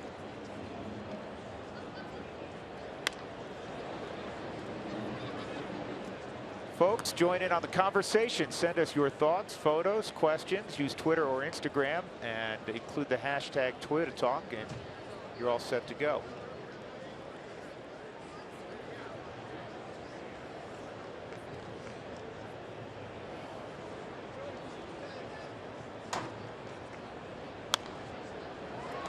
Is fouled off and out of play. Only 2 other day games on the major league docket today. Oakland's leading Houston 1-0. Houston's trying to hang tough in the wild card race. They're 2 back. And another day game featuring 2 teams vying for postseason opportunities. Seattle leading Toronto 1-0. Toronto has one of the spots, the top spot right now in the wild card in the American League. And Seattle's 3 back. They've played good baseball. Been a tough day so far at the plate for Murphy. Strikes out for a 3rd time. Rockies go 1-2-3 in the 5th, but they lead it 6-1.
Colorado Rockies baseball on Root Sports is brought to you by Southwest Airlines. Book your low fare now at southwest.com.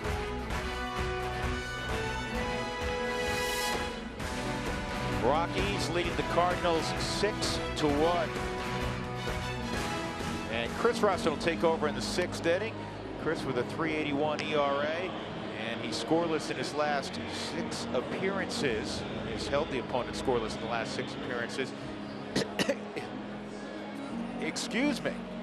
In fact, he's not allowed to hit, Huey, in his last 6 innings. Well, take a sip of water and I'll finish it off here. As he is not allowed to hit in those 6 innings. Well, he's done that, so it's all good. You better now? I got all choked up reading that statistic.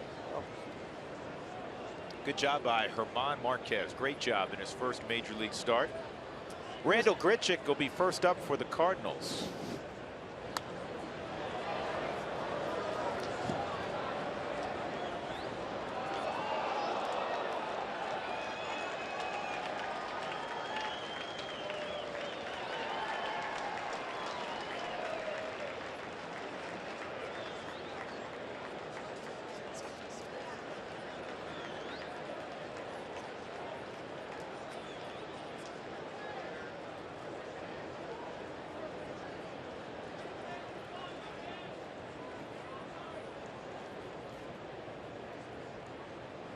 Grichuk's 0 for 2, a ground ball to third, and a strikeout. Now Murphy's going to go out.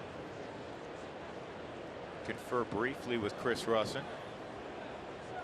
It's always the challenge when a reliever comes in after, you know, your starter. You're kind of get on the same page with him, but then you want to make sure that you're comfortable with what he wants to throw. I'm talking about Chris, and you got a guy like Grichuk that's been hot.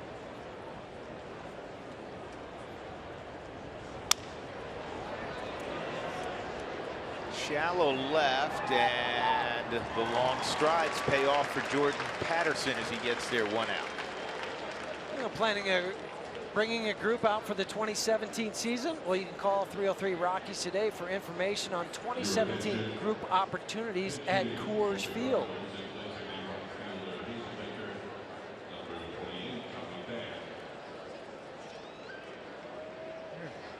See, there's a group of folks. There you go. They didn't wait till 2017, but they might come back in 2017. Bring your group out here. Tommy Pham's going to pinch hit for Jeremy Hazelbaker with Russin out there. Mike Matheny opts for a right-handed hitting outfielder. Pham had a base hit off the bench yesterday. That nicked the bat. It's 0-2.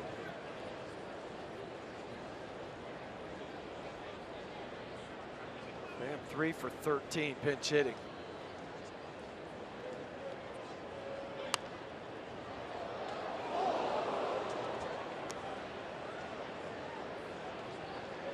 ZZ Top in attendance today.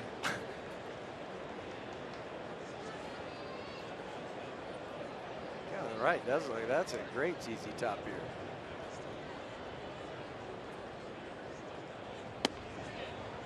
Just missed. 1-2.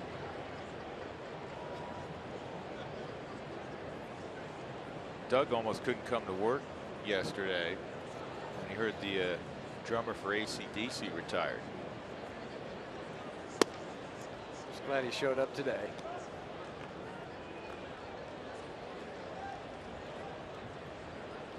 Doug actually took a month off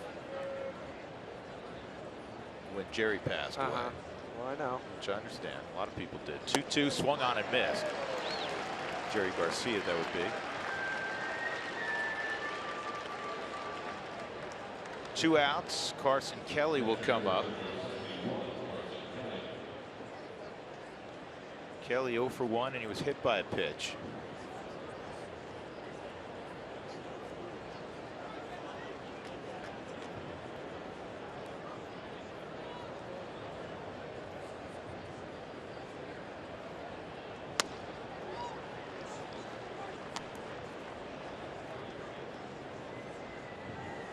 Chris Russin doing his thing. Speeding up, slowing down the bat, fastball, changeup, quick pitch.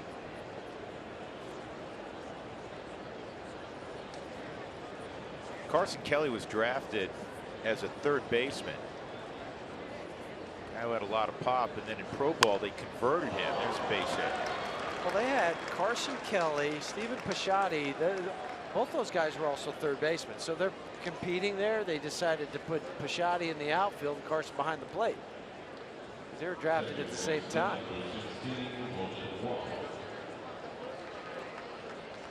Colton Wong with 2 outs.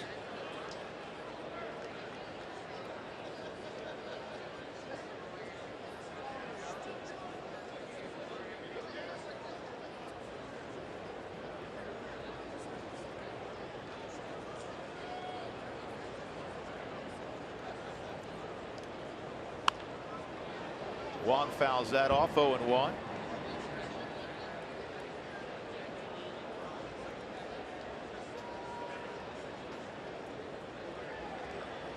So about what we thought, by the way, for Herman. 82 pitches. Yeah. He hadn't started for a couple weeks. A few relief appearances. And he'll get one more start, at least before the end of the year. The Rockies, good pitch. No swing. Rockies going to a 5-man rotation the rest of the way. And you have the off day next Monday. Rockies are going to use Jeff Hoffman, if they use him, out of the bullpen. They want to limit his innings the rest of the way. De La Rosa will go to the bullpen. That definitely was a swing. Colton Wong looked back at Chad Fairchild and said, yeah, that was a swing. 1-2. Just go ahead and watch you just ring it up. I know it's a strike.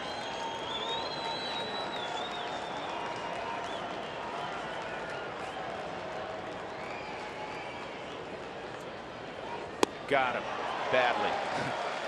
Wong got spun around like a top. Chris Russet leaves Kelly at first base. Safely navigates the 6th. 6-1 Rockies.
Here's our first bank game recap. Rockies up 6-1. Nolan Arenado has a grand slam. Gargo's been on base. Charlie Blackmon's thrown out a couple of hits. And the other really nice story, German Marquez has a 21-year-old first major league start. And he pitched 5 very sound innings to run on 4 hits against this powerful Cardinal lineup. Jordan Patterson gets called back. Steven Cardullo is going to pinch hit against Jaime Garcia. Staying in the ball game for the Cardinals in right field is Tommy Pham.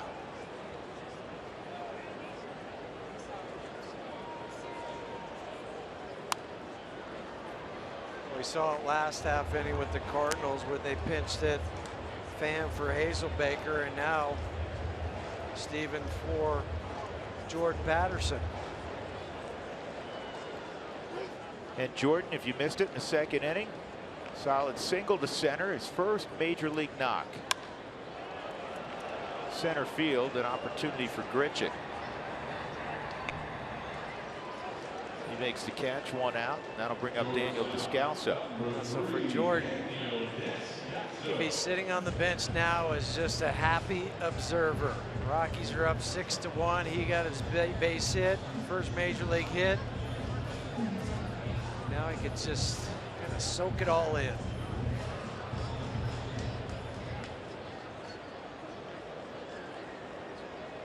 Daniel, a base hit and a run scored in the second. Also a ground ball to first, 1 for 2. That's a strike. Daniel's hitting 8 of his last 9, a .353 average during that time frame. 8 hits for the Rockies, 5 for the Cardinals. Off the plate. I'll tell you one thing Garcia's done here, he's kind of calmed this down from the Cardinals' perspective. The Rockies got a run in the first, 5 in the second against Luke Weaver. And he's working into his 4th inning here. 3 1/3, 42 pitches. Excuse me, 41, I miscounted.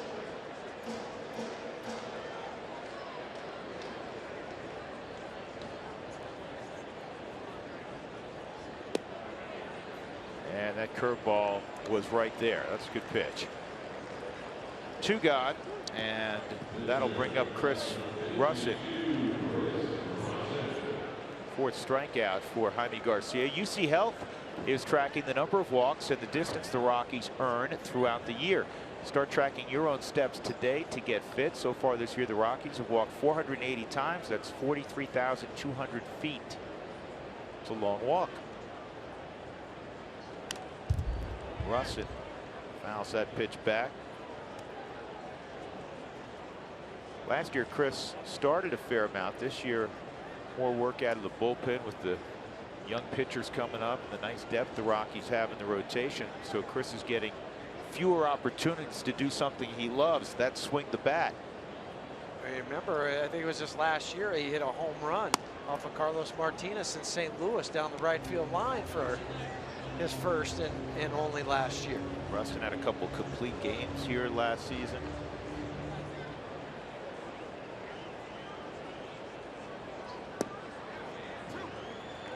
Here's a triple this year, 1 and 2.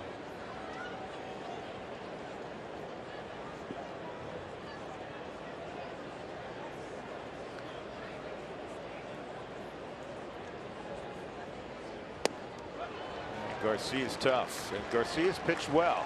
But the good news is the Rockies have a 6-1 lead as we go to the 7th. Wednesday afternoon at the old ballpark. 6-1 Colorado.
As we go to the 7th, they are up by a score of 6-1. I talked to Jerry Weinstein today. You should know that name. He's been in the Rockies organization for 10 years, primarily as a catcher's coach.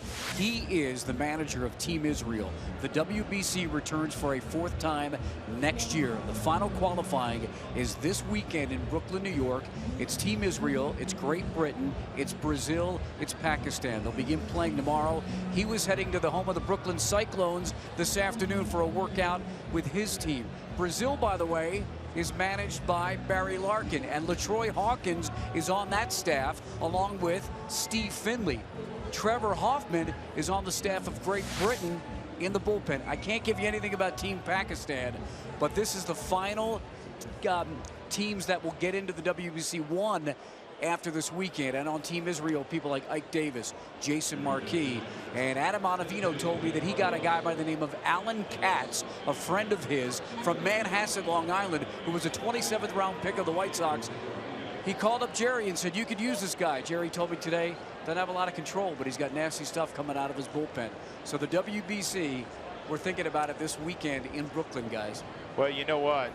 I was a little upset that the qualifying was this time of the year because, in the interest of full disclosure, Jerry gave me a call and was going to offer me a spot on Team Israel.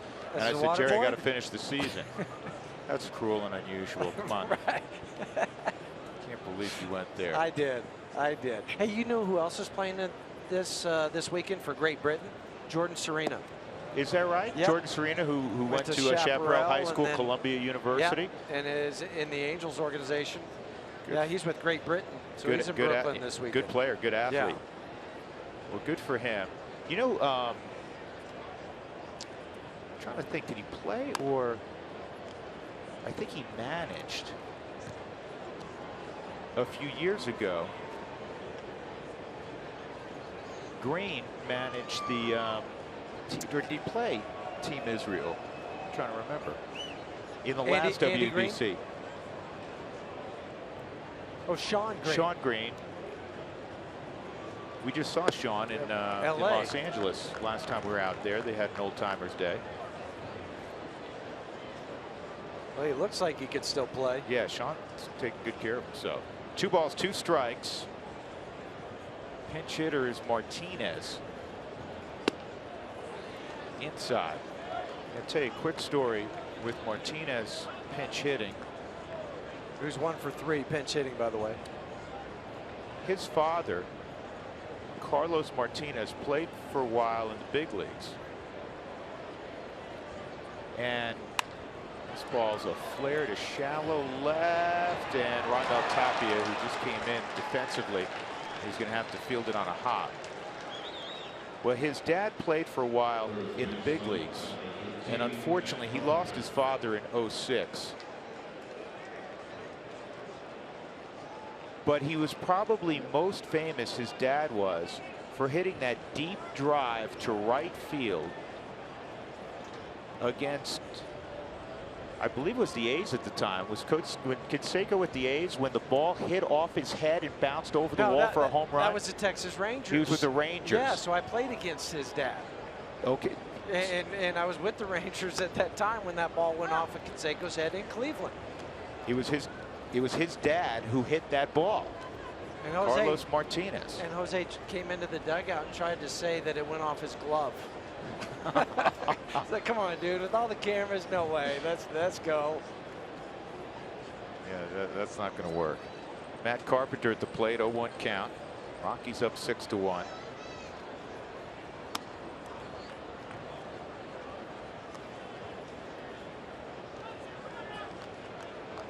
So Jose Martinez on first.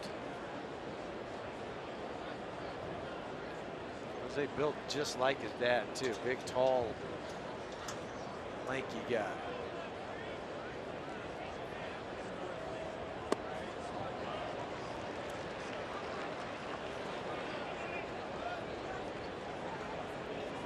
One and 2 on Carpenter. 4 straight years for Matt Carpenter. He's walked at least 70 times and produced at least 30 doubles. Sean Green was a player coach for Team Israel, the WBC in 2013. Ground ball foul.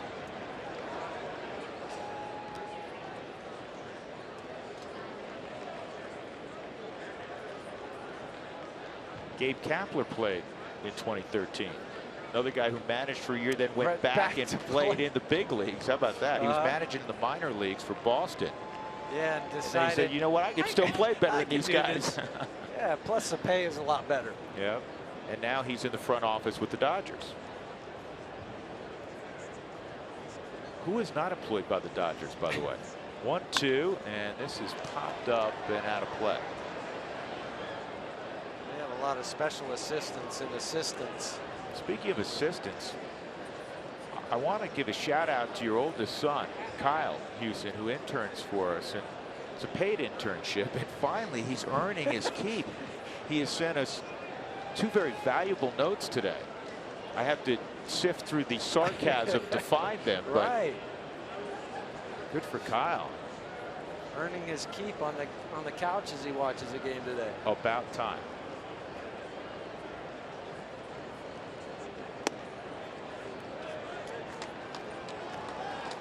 Two and two.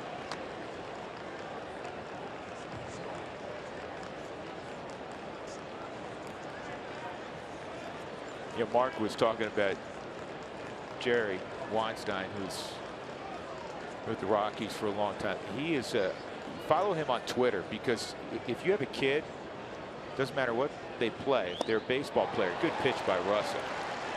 He has tips and video tips all the time on Twitter.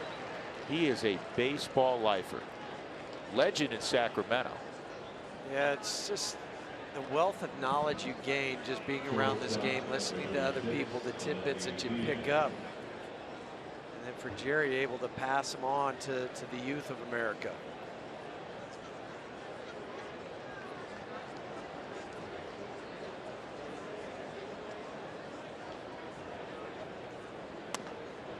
Pulled the string, and Aledmus Diaz is out front. How about Diaz in his season, 304? How about all the shortstops in the National League? But Diaz, and of course Trevor Story here, but Corey Seager in LA. Great year for shortstops, for young shortstops, powerful shortstops. And though Trevor Story hasn't played in well over a month, he still leads all major league rookies with 72 RBIs. July 30th was the last time he played.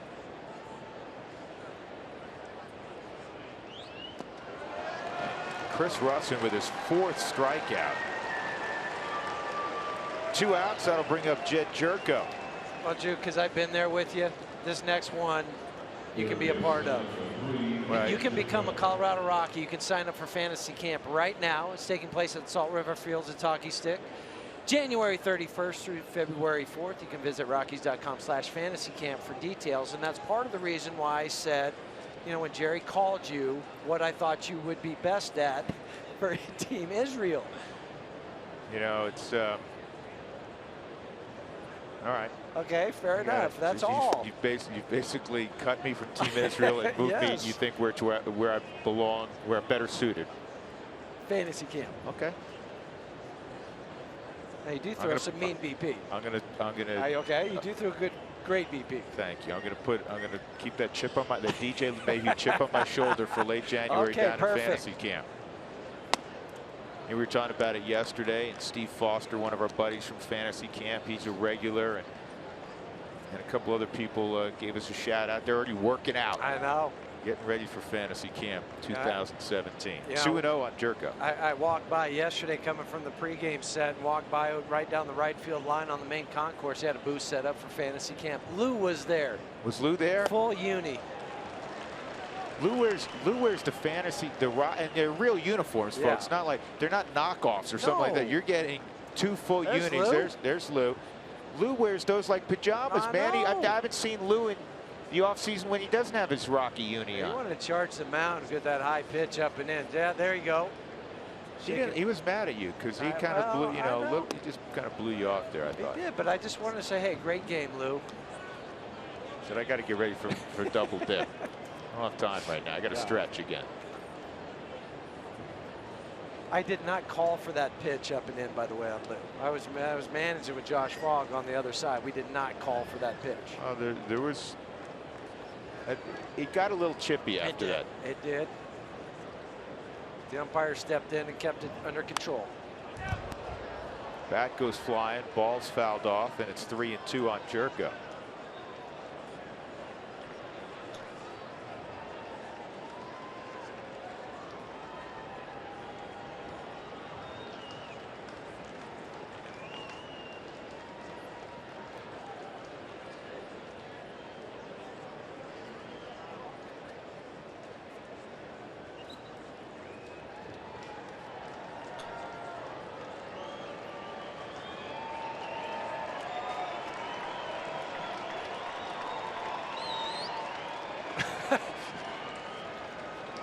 There was still time called, but Chris was running over to first because of where Martinez was off the bag. Chris, you have to put the ball back in play. It was still timeout by the home plate umpire Chad Fairchild. Now he's signaling in play.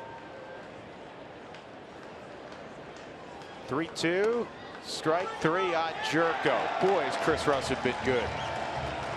5 strikeouts in 2 innings. Stretch time at Coors Field. The Rockies leading the Cardinals 6-1. See ya.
Here's this week's CenturyLink high-speed poll question.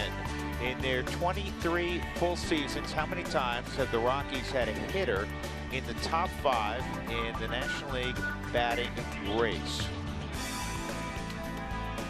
That's an interesting question. 20, 17, or 23? Go to @RootSports_RM to vote. Rockies up 6-1 with Jeff Houston and Mark Stout. I'm Drew Goodman. 4th time through the lineup now is Charlie Blackmon, who's 2 for 3. Will step up, and I guess they're going to roll Dean Keykefer out there until his arm falls off. He's pitched in every ball game so far. 2/3 of an inning on Monday. Yesterday he went 2/3 of an inning, and he's out there in the 7th for Mike Matheny. That get him? Nope. Charlie was able to sneak the body out of the way. Would have been his 14th plunking of the year. He's among the league leaders in that department. It wasn't for the Twins. Oh, Eddie Guardado, Everyday Eddie. Gonna have to come up with the fancy nickname for Dean. Yeah, let's find out what rhymes with Keykefer. I mean, Everyday Eddie just rolls off the tongue. Yeah.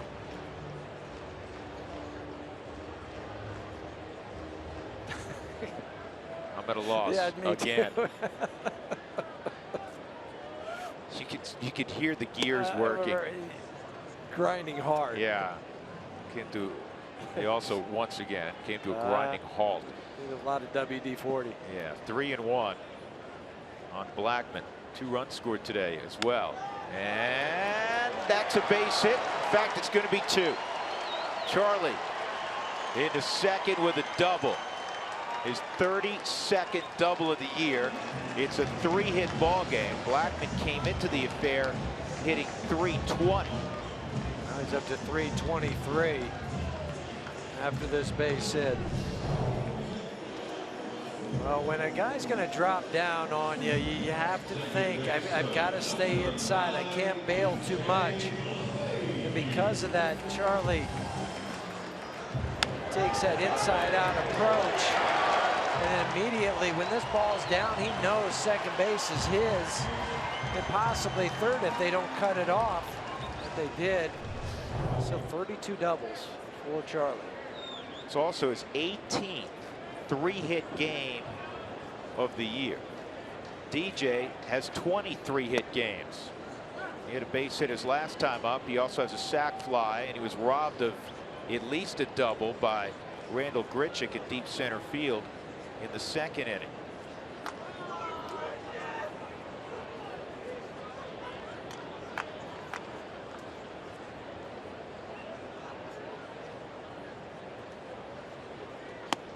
Outside from Kiekefer. 1-1. Here's the National League batting race. And Murphy is not in the lineup again tonight. You see his injury isn't responding to treatment. It's not good for the Nationals. The only good news is they have a big lead, so they do have time on their side to get him right. This ball's driven to right center field. Extra bases again. Off the middle of the wall. Blackman around third. He'll score back-to-back doubles. The dynamic duo of Blackman and LeMahieu strike yet again. Tacos for everybody. 7-1 Colorado.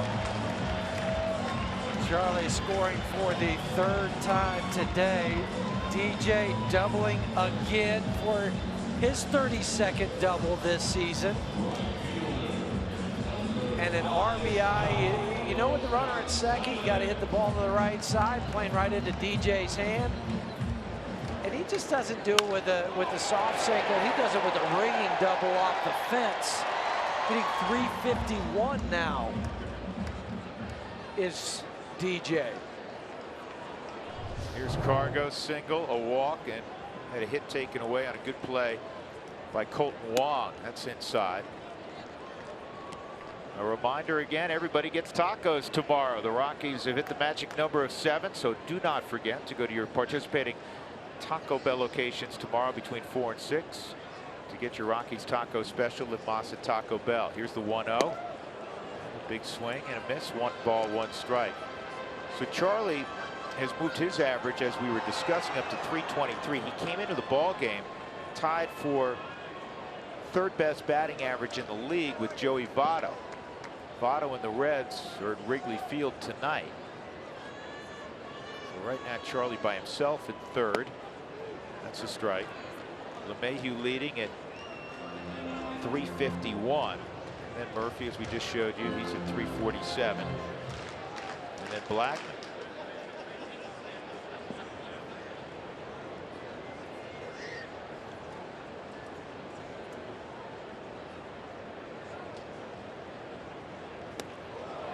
And Cargo goes down swinging. That's the first out of the inning, and it'll bring up Arenado. I want to tell you that Coors Field is available year-round for special events, and most areas of the ballpark can be reserved. You can call 303 Rockies for more information, but you can book your next event at Coors Field, even though baseball season is winding down. With first base open, they make a wise decision. Kiekefer and the Cardinals are going to walk Arenado. They're already down 7-1, and they'll go left on left with Parra.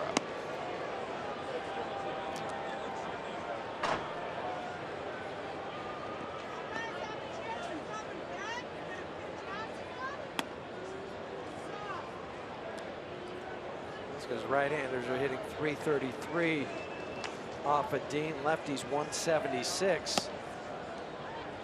But Charlie already proved a little bit of that wrong with his double to start this inning.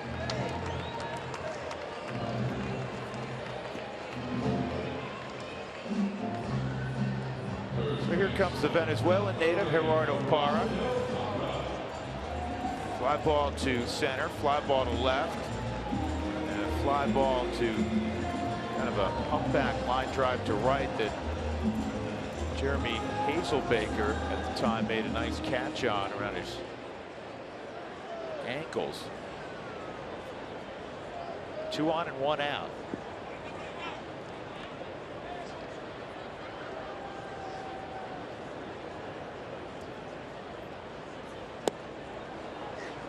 That was the swing of somebody that was fooled a little bit. So it's 0-1 on Parra. Kiekefer out of University of Louisville. Their football team looked pretty good last week. Yep. And just asked the Seminoles. Baseball program's really on the rise too. Good baseball in that corridor. Ohio, Cincinnati area cranks out players. Right across the Kentucky border. Kentucky's been a hotbed. A lot of great baseball players throughout the country. Yeah, we get locked in on Arizona, California, Texas, Florida, Georgia. Georgia, yeah. But you're right. Look over a major league roster and you're going to see kids not only from all over the world, but we're talking specifically about the states. Kids from cold weather states, warm weather states, and a lot in between. One from a cold weather state, New York, University of Buffalo, Tom Murphy. Yeah, walk it back up the middle. And around third, DJ coming home with the Rockies' 8th run.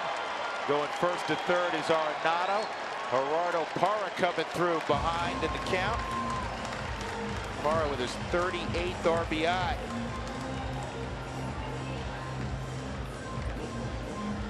Two left-handers have gotten D. Gerardo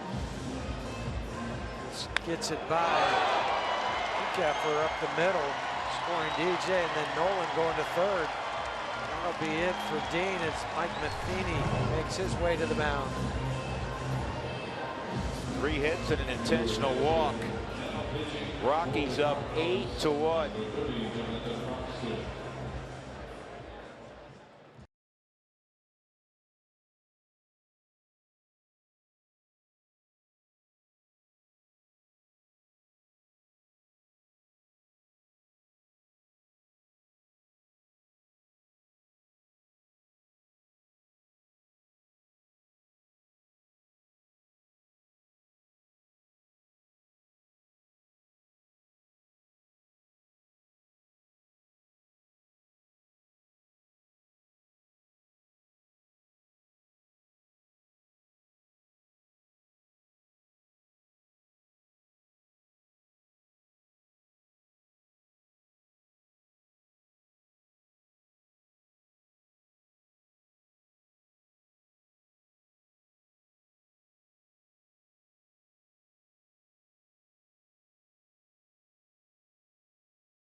Let's check our Cooney Lexus look back. And it's a happy look back. The Rockies are up 8-1. That's Jordan Patterson's first major league hit. Broad smile for Jordan Patterson. Here's the big blow today. Nolan Arenado with his 4th career grand slam. The Rockies' 7th slam as a team this year. That gave the Rockies the big lead early in the ball game. They've added 2 here in the 7th. Jonathan Broxton has come on, and Tom Murphy's at the plate. Runners at first and third. Nolan's at third. Gerardo Parra just drove one in with a single up the middle. He's at first. And the fastball misses outside. Jonathan Broxton, 32 now. Former Dodger closer. 6'4", and listed at 285 pounds. He's always been big. And could always bring the heat. Maybe not as hard now these days. He's still 93 miles an hour. I mean, when he came up, he was 96 to 100. Yeah, and it was a smooth, explosive fastball. You couldn't see the batter's eye when he was on the. He kind of blocked it out. He kind of blocked it out. Yeah. 2-0. Murphy fouls one back, and Huey. You got it. We have one on a hop. That's the first in several years that Dougie's got it. Nice play, Dougie. There you go. There you go. Right here. It's been a few years. We get that question all the time. How often do they come in the booth? And at home, they rarely come in the booth, but that one did. Thank you very much, Tom Murphy. This ball is hit pretty well to right field, and it is gone. 3-run home run, Murphy.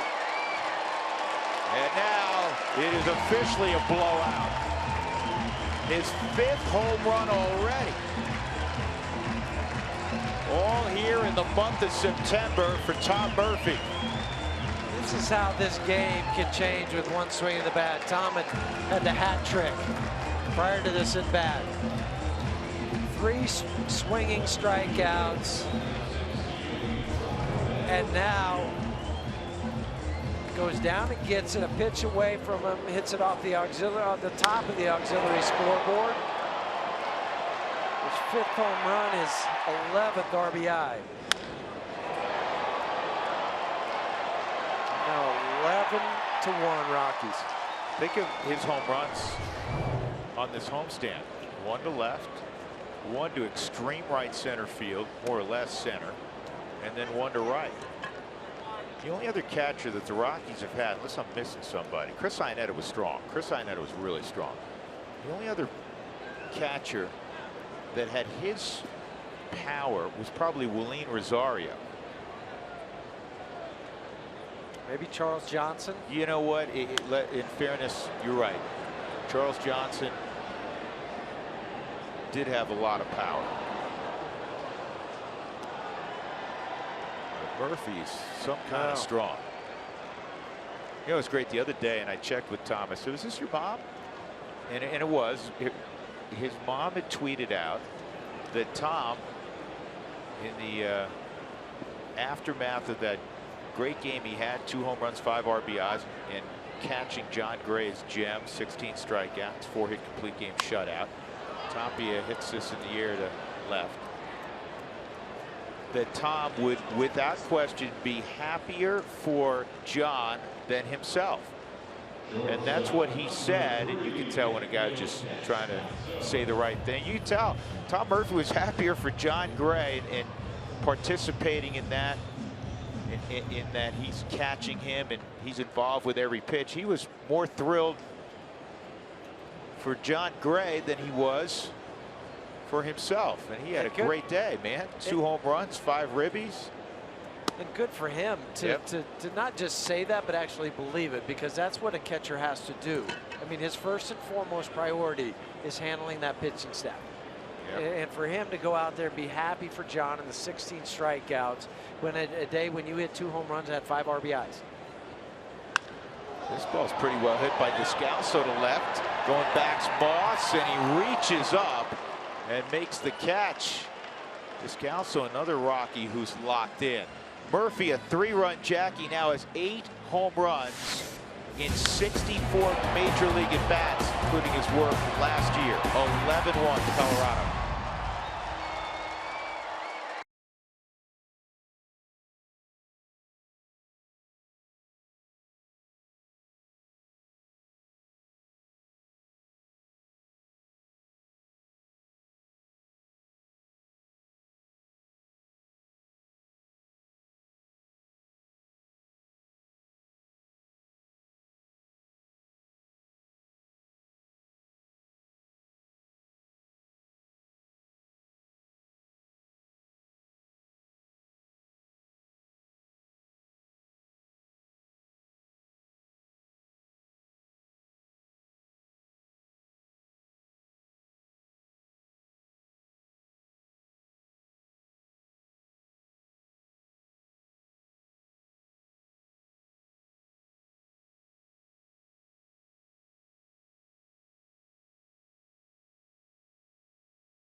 Here's our Kubota pitching performance.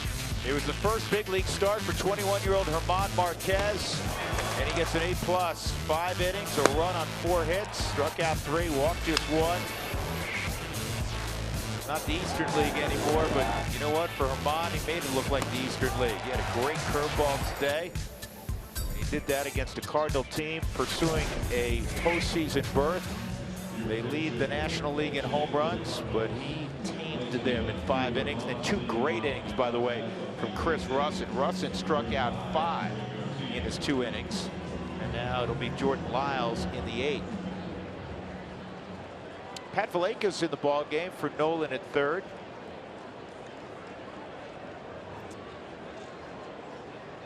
Jordan Lyles is now on the bump, as I mentioned. Yeah, 37 games for him as a reliever. 31 times he's been out there. 5 starts he had. He's 3-3 with the 3.79. Still trying to kind of get over that Arizona series. But that's what you have to do. You have short memory, get back out there, get your work in this ball game. Greg Garcia's pinch hitting for Brandon Moss.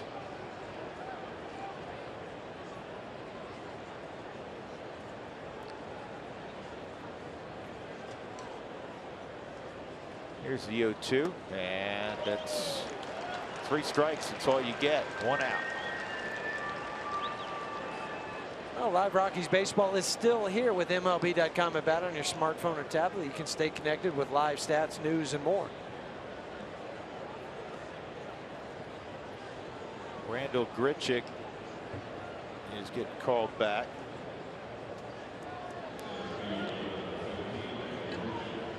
Or is he? Nope. Nope, he's going to hit. Thought he wasn't out in the on-deck circle.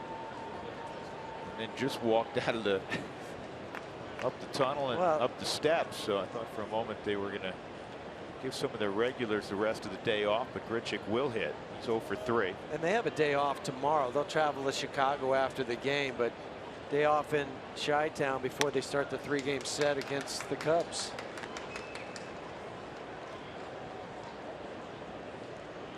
Finish up their last road trip.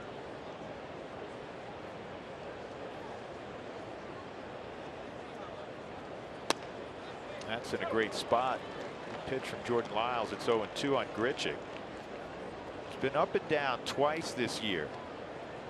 And since his last recall on August the 11th, he's hit .301 with 11 home runs. He's given the Cardinals a boost. He has slugged .662 in the last 6 weeks. He's trying to keep a little streak alive where he's reached 14 straight.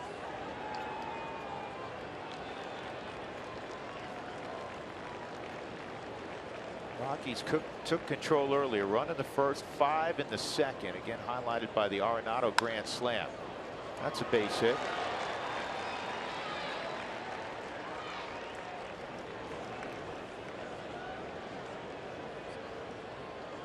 So with 1 out, Grichuk aboard. Tommy Pham coming up.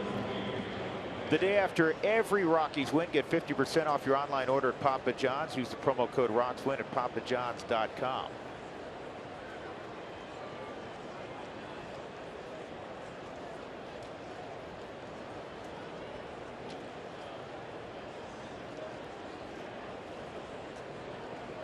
Miguel Sokolovic is warming up in the bullpen for St. Louis.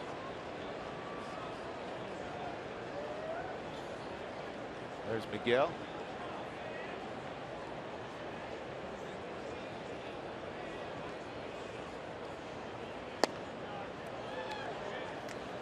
One ball, 1 strike. Like a good pitch from Jordan. Nope. And again on the Subaru strike zone, Chad Fairchild. Chad's had a great zone today. He's been spot on with everything. Swung on and missed by Pham. 1-2. Tommy's a Las Vegas kid, drafted out of high school by the Cardinals in the 16th round. Originally was a pitcher. That misses. He's thrown in the low 90s in high school. It's usually the other way around. Yeah, it's usually the guy who has the big arm who can't hit, and they convert some of those guys to the mound. 2-2. Lyles with a breaking ball, and it's a little bit short, 3-2.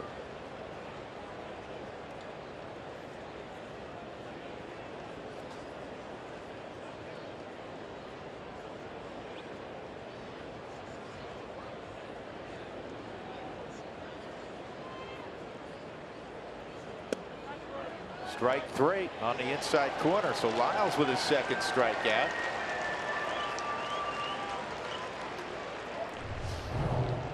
They've been working him down, and then there's a backup slider, not where Jordan wanted it. Sometimes those are the best pitches, and it was here to get the strikeout of Pham. You know what? The last 7 outs recorded by the Rockies have all been by strikeout. 5 by Chris Russin, and now 2 by Jordan Lyles. Yeah, 3 swinging, 2 looking. The Rockies have struck out 10 Cardinals. Marquez struck out 3 in 5 innings. Russin 5 in 2 innings. And now the 2 by Lyles. Carson Kelly takes a strike. It's 0-2.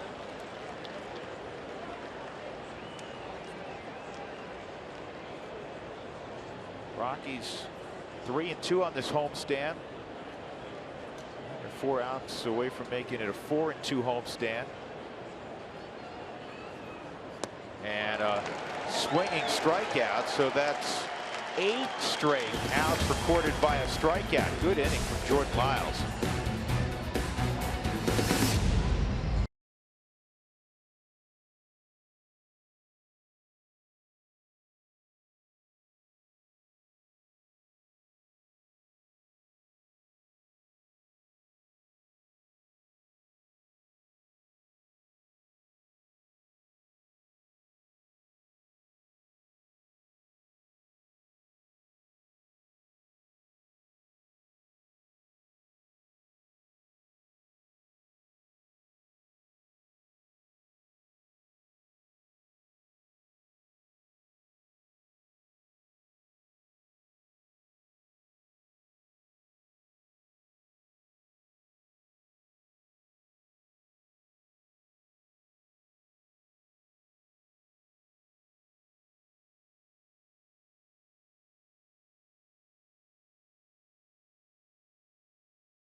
Colorado Rockies baseball is brought to you by Southwest Airlines. Book your low fare now at southwest.com. And by Wells Fargo. Wells Fargo customers get your 2-for-1 club level tickets by visiting wellsfargo.com/Rockies.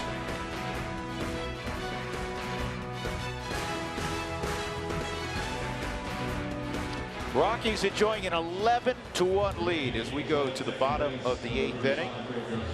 Rockies lost the first 2 ball games of this series, but they have scored early and often in this ball game, and they've had 2 5-run innings. In the second, a grand slam from Nolan Arenado highlighted that 5-run inning, and a 3-run shot from Tommy Murphy in the 7th highlighted the 5 runs they scored last inning. Miguel Sikolovich is now on the mound. Pat Vallejo will get his first at bat. He came in for Nolan last inning on defense. The takes ball one. A few changes for the Cardinals too. They made 3 or 4 switches. Miguel, 12th game this season. Strikeout, over strikeout per inning pitched. The delivery, and there's Brian Pena at first now.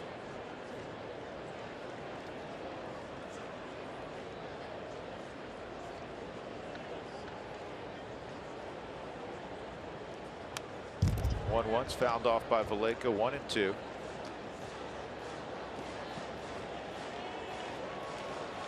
$11 runs, 12 hits for the Rockies. A run on 7 hits, 2 miscues for the Cardinals. They have 105 errors now this year.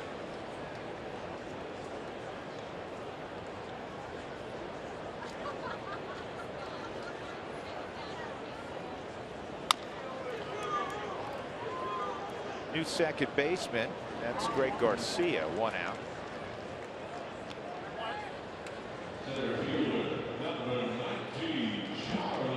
Colton Wong was at second base. Wong goes to right field. In left field, Tommy Pham, who is in right field.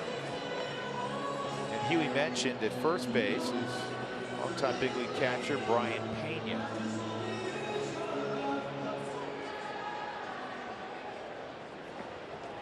Cardinals, I always felt, Huey, tell me if you'd agree with this, you were still playing, but I always felt like they were a little bit ahead of the curve in the National League, finding super versatile guys who could play multiple positions. I'm not talking about like yourself, who you were really versatile, but you know, the shortstop could also play second. I mean, you played in the outfield also. Eli Marrero, who could catch and play center field. This is fouled off by Charlie. He's got 3 hits today, 3 for 4. But you know, you look at Colton Wong, he goes out, plays right field. Carpenter's a guy who's played a lot of places. They've always had guys that could go to the infield, to the outfield. I mean, they're using Jerko that way right now. Second, short, third. You know, I think about that. Daniel Descalso was at third base when the Cardinals won the World Series. He plays some second. He's run out to the outfield. We've seen it for Colorado. Yeah, it's so important now, especially if you're going to go with an extra guy out in the bullpen where your bench might be shorter in the National League. You better be able to play different positions and not just be locked in at one.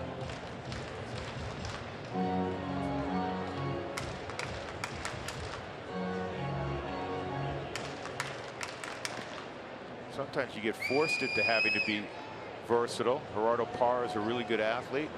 Now he's getting more reps at first base than the outfield. With the Rockies' great depth in the outfield.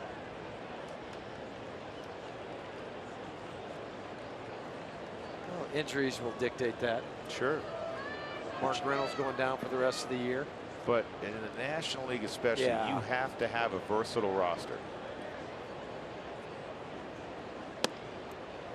3 balls, 2 strikes with 1 out on Charlie Blackmon. Single and a run scored in the first, RBI single and a run scored in the second, and a double and a run scored in the 7th. Charlie has scored 109 runs now. Christian Adames is going to pinch hit for DJ.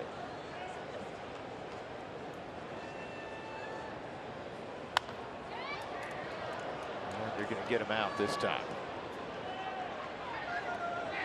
Ledmus Diaz makes the catch.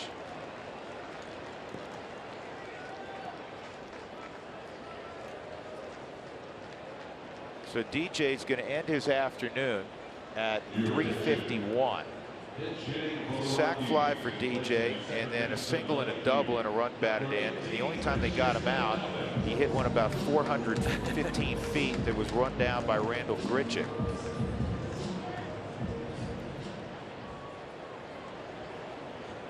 Corey Sullivan and I were talking about DJ yesterday, and how a lot of guys, you hope when you go into a game you get 1 hit.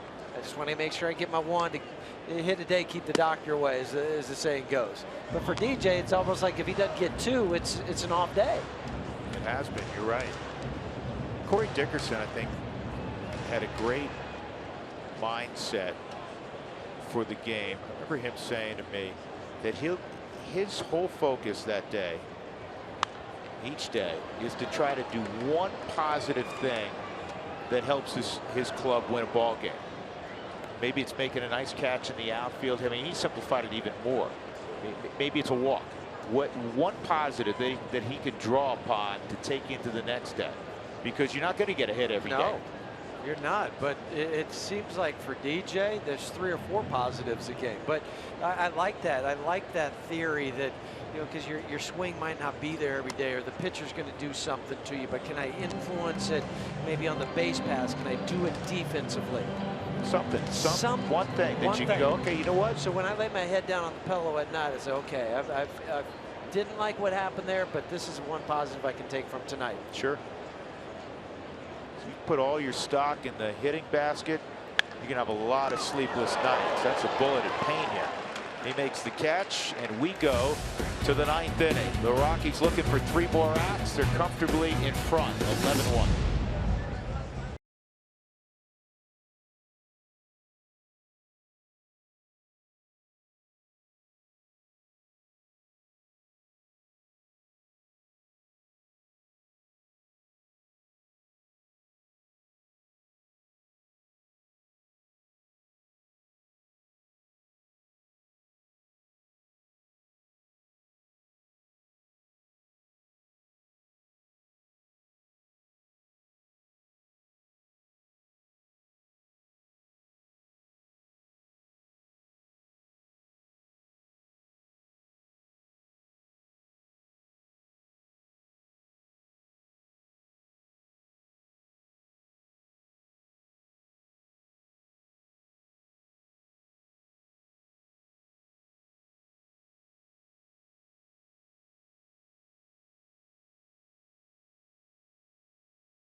St. Louis, so we've got the Toyota post-game show coming, and we've got a multitude of things going on down here. We got lights, camera, action.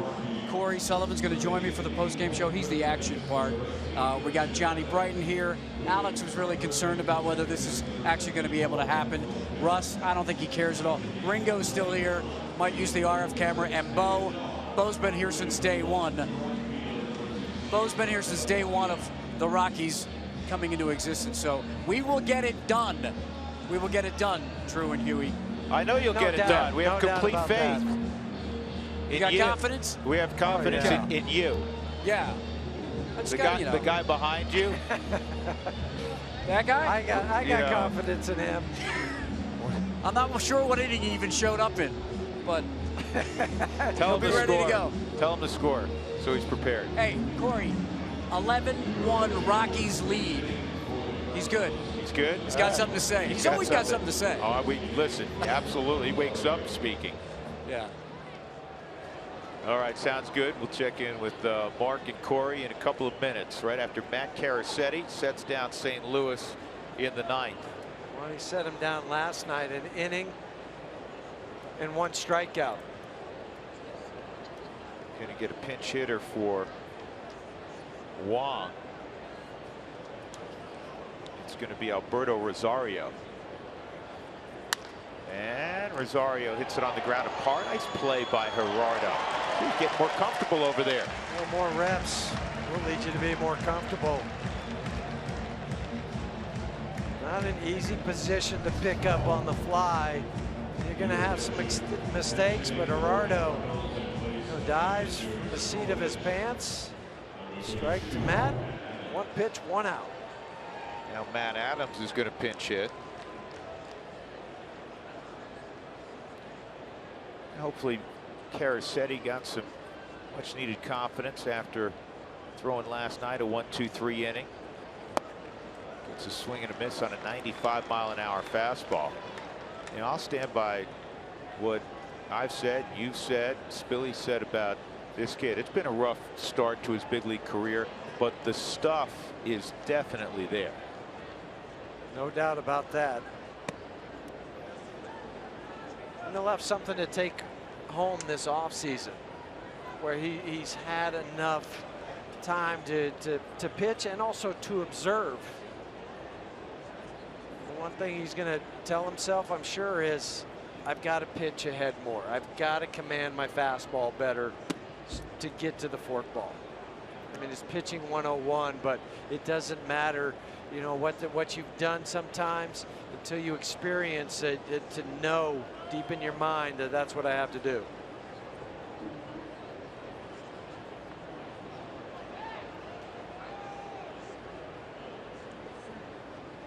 Two one on Adams. Off the plate, it's 3-1. Adams hit a home run in yesterday's ball game.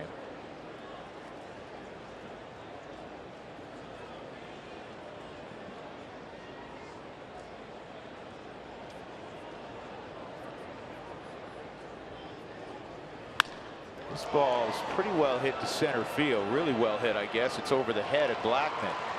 And big man Adams into second with a one-out double.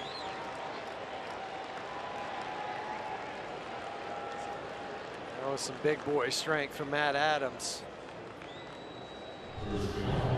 The sound off the bat, catches it right on the sweet spot on the barrel. It was 17th double of the season. Well, Matt Adams, a D2 All-American at Slippery Rock, Pennsylvania. If you could play, they will find you. And this is a rollover ground ball to first. Parra will go to the bag. 2 outs.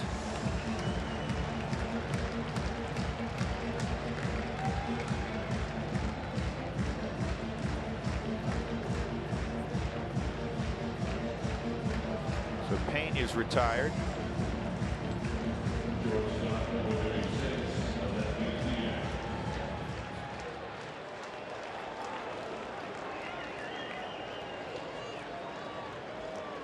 Aledmys Diaz, 1 for 3. He was hit by a pitch. Good fastball. Really good fastball.